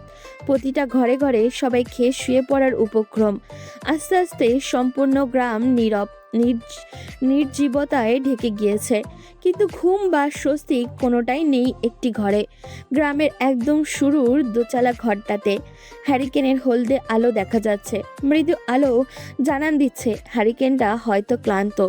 এই ঘরের মানুষগুলোরই মতোই। সন্ধ্যা শেষবারের মতো চিঠির কারুকার্যের বক্সটার উপরে হাত বুলিয়ে দিল। এরপর কালি নিয়ে আরেকটি চিঠি লিখতে বসলো। এই চিঠিতে লিখেছে কাল তার বিয়ে। সন্ধ্যা ফিরতি চিঠির আশা করল না। যেদিন অঘটনটা ঘটেছিল সেই দিনই রাতেই সে মুহিবের জন্য চিঠি দিয়েছিল। পরদিন সকালে কুসুমকে দিয়ে ডাকপিয়নের কাছে পৌঁছে দিয়েছিল। সন্ধ্যার দ্বিতীয় চিঠিটা পুরো ঘটনাটা বর্ণনা করেছিল। একটা আশায় ছিল যে মুহিব হয়তো আসতে না পারুক, একটা ফিরতি চিঠি হলেও দিবে, একটা না একটা পথ সে বের করবেই। কিন্তু না, মুহিবের কাছ থেকে কোনোরূপ চিঠি আর আসেনি। সন্ধ্যা প্রথমে ভেবেছিল চিঠি হয়তো পৌঁছায়নি, কিন্তু ডাকপিয়ন আশ্বস্ত করেছেন চিঠি মুহিবের লেখা ঠিকানাতে ঠিক মতোই পৌঁছে গিয়েছিল। হয়তো মুহিব কোনো কারণে চিঠিগুলো দেখেনি। সন্ধ্যা জানে চিঠিগুলো পড়লে মুহিব নিশ্চয়ই কোনো পথ বের করে দিত। তাহলে কি এই কঠিন পথটা তার দুজন একসাথে পার করতে পারবে না? কিন্তু এইসবের কিছুই হলো না। সন্ধ্যা চিঠিটা লিখে ক্লান্ত পরিশ্রান্ত ভাবে হাতে কালি নিয়ে চিঠিটার উপরে 2 হাত দিয়ে বসলো। সে চোখ বন্ধ করে নিল। কত না সুন্দরভাবে সব চলছিল, অথচ আজ সব ভিন্ন দিকে ঘুরে গিয়েছে। হয়তো সবকিছু শেষ হতে চলেছে খুব তাড়াতাড়ি। কি হতো যদি তাদের মিলনটা সুন্দরভাবেই হতো? মুহিব পরীক্ষা শেষে ফিরে আসতো। এরপর পরিবার পরিজন নিয়ে সন্ধ্যার জন্য বিয়ের প্রস্তাব নিয়ে আসতো। খুব হাসি খুশিতে তাদের সেই সুখটা ধরা দিত। কিন্তু এখন আর এটা কোনোটারই হবার নয়। সন্ধ্যা কল্পনায় আনার চেষ্টা করলো। তাদের কল্পনার সেই সুন্দর পথ চলা কি শেষ? কি হতো যদি না তাদের পথ চলাটা ভাবনার মতোই সুন্দর হতো? খুব বেশি কি চাওয়া ছিল এটা? সন্ধ্যা তার ছোট্ট মস্তিষ্ক দিয়ে হাতড়ে খোঁজার চেষ্টা করলো। না তো, খুব তো বেশি কিছু চাওয়া ছিল না। তবু নিয়তি কেন এত নিষ্ঠুর হলো? এই পর্যন্ত মুহিবকে 3টি চিঠি দেওয়া হয়েছে, কিন্তু একটিরও জবাব নেই। 3টি চিঠিতে সে তার অবস্থান জানিয়ে দিয়েছে। একটিতে তার অঘটন, আরেকটিতে কাল তার বিয়ে, আর একটাতে সে চলে যাচ্ছে। এটাই হয়তো শেষ চিঠি। আর কোনো চিঠি সন্ধ্যার তরফ থেকে যাবে না।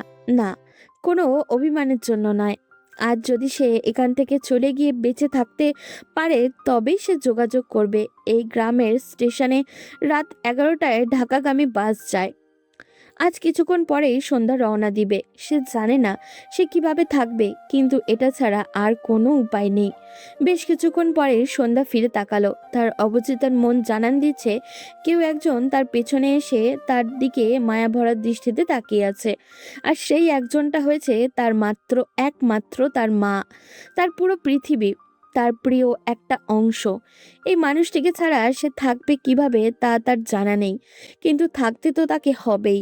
অন্তত এই মনের বিরুদ্ধে গিয়ে অন্য একজন খারাপ মানুষের সাথে তার জীবনটা সে জড়াবে না।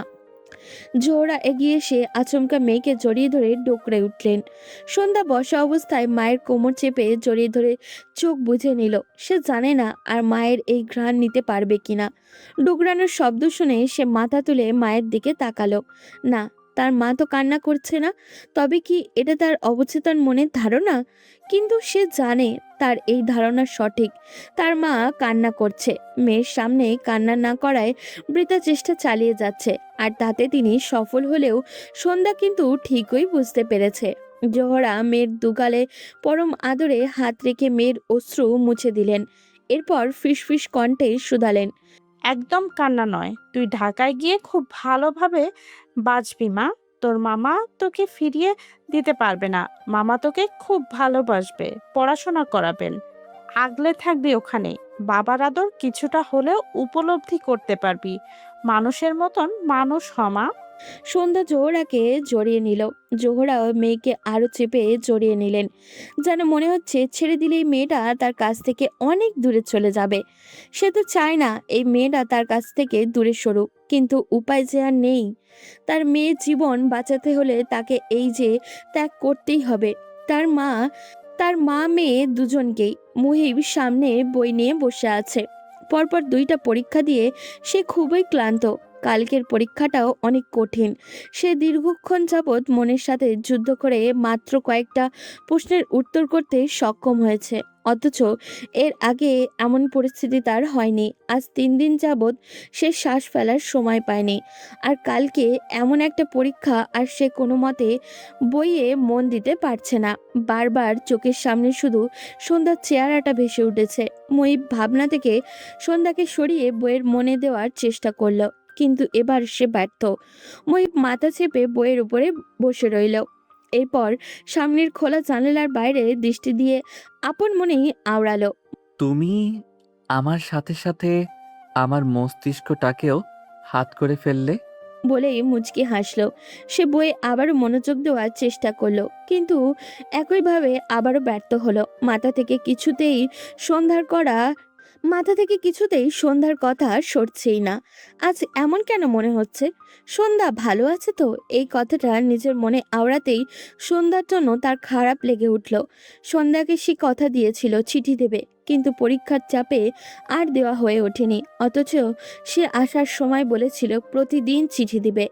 জানি না মেয়েটা কেমন অভিমান করে আছে।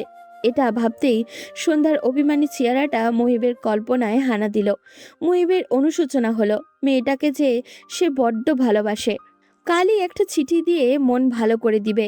মুহিব ঠিক করলো, কাল সে পোস্ট অফিসে গিয়ে সন্ধ্যা আর পরিবারের জন্য চিঠি পাঠাবে, আর চিঠি জমে থাকলেও তাও নিয়ে আসবে। কে জানে বাবা কতগুলো চিঠি দিল। মুহিব সামনের বই সরিয়ে চিঠি লিখতে বসলো। মুহিব জানে সন্ধ্যা এত সব অভিমানের মাঝে তার একটিমাত্র চিঠিতেই অভিমান ভুলে যাবে।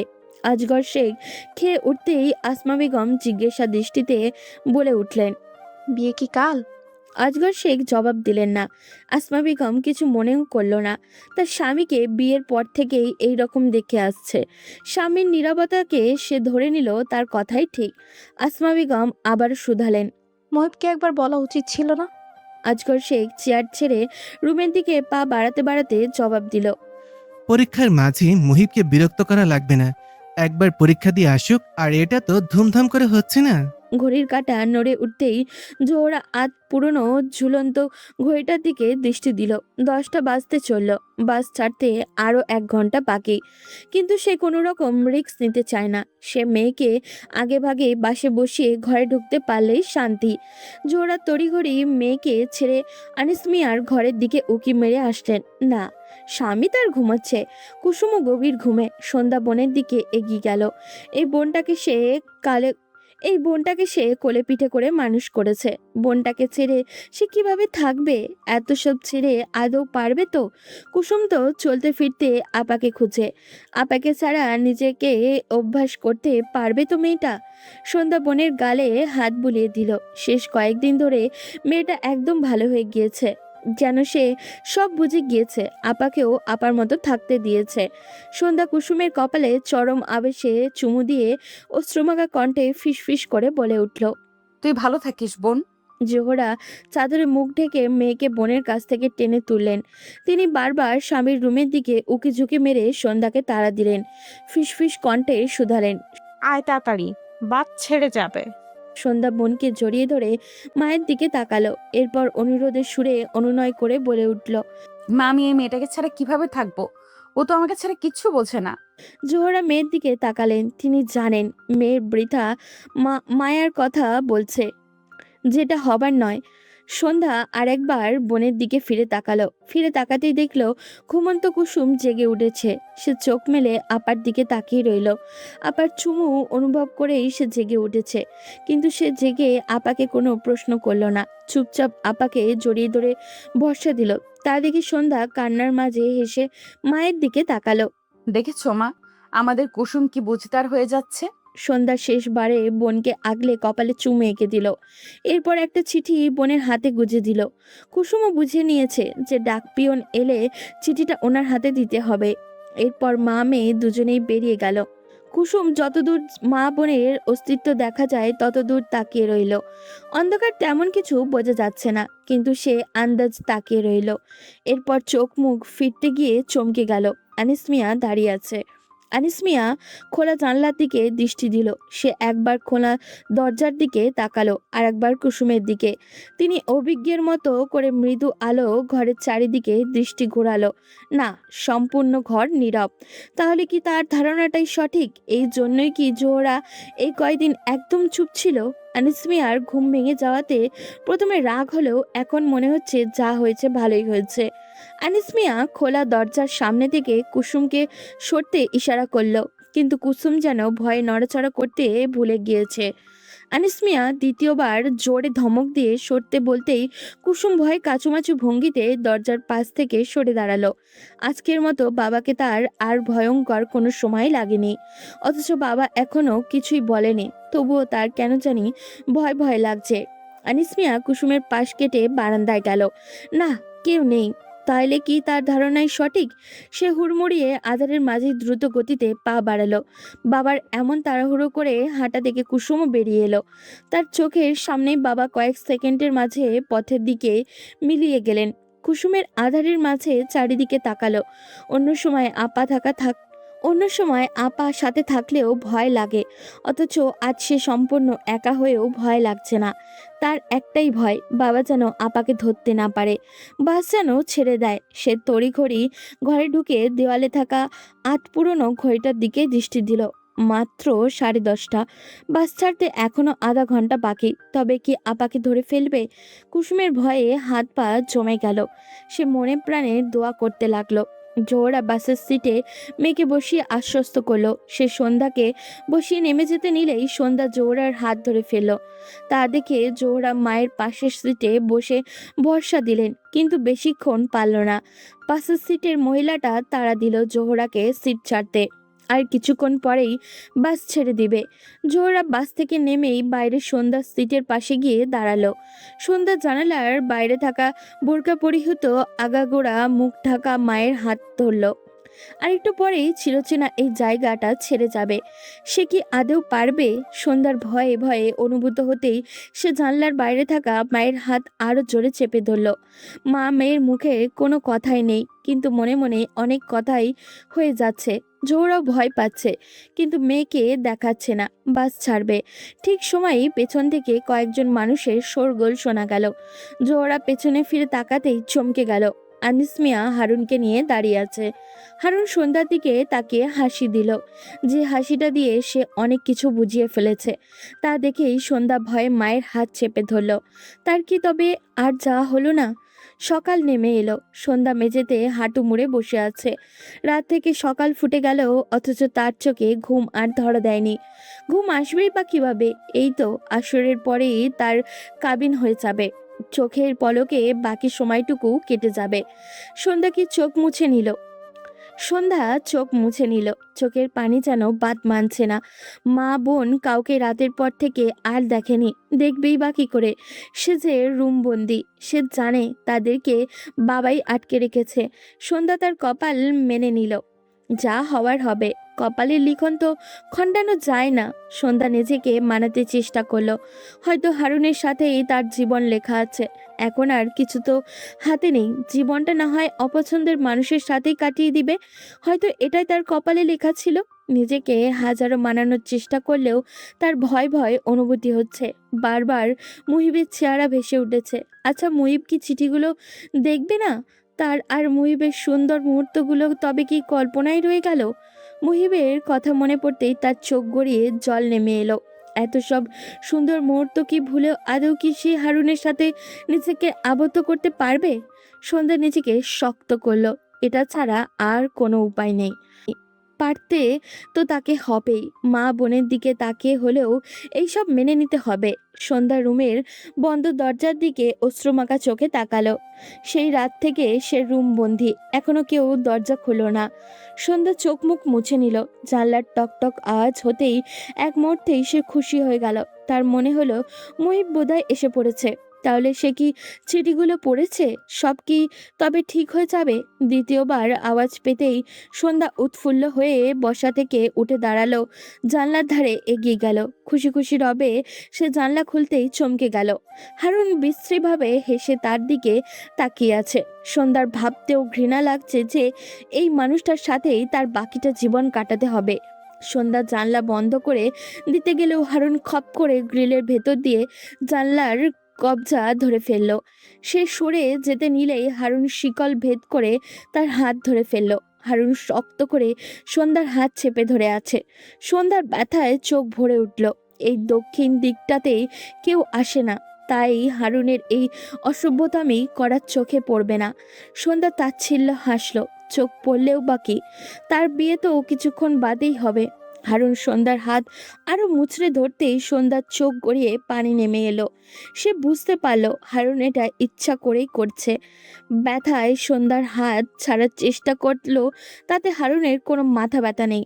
সে আবারও গা জ্বালানো হাসির সহিত বলে উঠল, খুব বার বেড়ে গেছে তোর না? আমারে থাপ্পড় মারছিলি না? এ হারুনকে মারছিলি? এ হাতটা দিয়া না আজকে রাতেই তোরে সব মিটাই দিমু। বলে আবারও বলে উঠল, তোরে মুই বিয়া করছি শুধু তোরে শিক্ষা দেওয়ার লেগে, আর কিছুই না। তোরে ভোগ কইরা সাইরা দিমু। তোর এই অহংকার মুই মাটিতে পিস্যা মাইদা ছাড়মু। সন্ধ্যা হাত ছাড়ানোর বৃথা চেষ্টা করে অনুনয় সুরে বলে উঠল, আমাকে ছেড়ে দিন দয়া করে, ব্যথা পাচ্ছি। সন্ধ্যার কথা শুনে হারুন যেন মজা পেল। সে হেসে হাত আরো জোরে চেপে ধরে ক্ষোভের সহিত শাসালো, সাইরা তো দিমুই তোরে, এই হাতটা আগে শেষ করে দিমু। থাপ্পড় দেওয়ার শোটটা লয়ে লই। হারুন রে আঘাত করছিলি না? আর মাত্র কিছুক্ষণ সময়, তারপর তো তোর আমার কাছেই যাইতে হইব। তোর লগে বহুত হিসাব নিকাশ বাকি আছে, এইগুলো আগে কষাইলই, তারপর তোরে সাইরা সুইরা মারমু আমার জীবন থেকে। বলেই হারুন বিশ্রীভাবে হেসে চলে গেল। আর সন্ধ্যা লাল হয়ে যাওয়া হাতটা ধরে রইল, ওখানেই বসে গেল। এই কার সাথে তার জীবন আবদ্ধ করবে? হারুনের কর্মকাণ্ডে বুঝিয়ে দিয়েছে সে ভালোবেসে কিছুই করছে না, সে শুধুমাত্র ক্ষোভের বশে সব করছে। ক্ষমা করে দিও আমায় মা, তোমার যোগ্য মেয়ে হতে পারলাম না। আমার স্বপ্ন আমি পূরণ করতে পারলাম না। পড়াশোনা করে তোমার মন মতো তোমার অপূরণগুলো পূরণ করতে পারলাম না। কুসুমি না হয় আমার অপূর্ণতাগুলো পূরণ করে দিবে। জানি তুমি কষ্ট পাবে আমাকে হারিয়ে। বিশ্বাস করো, কয়েকদিন গেলেই সব ঠিক হয়ে যাবে।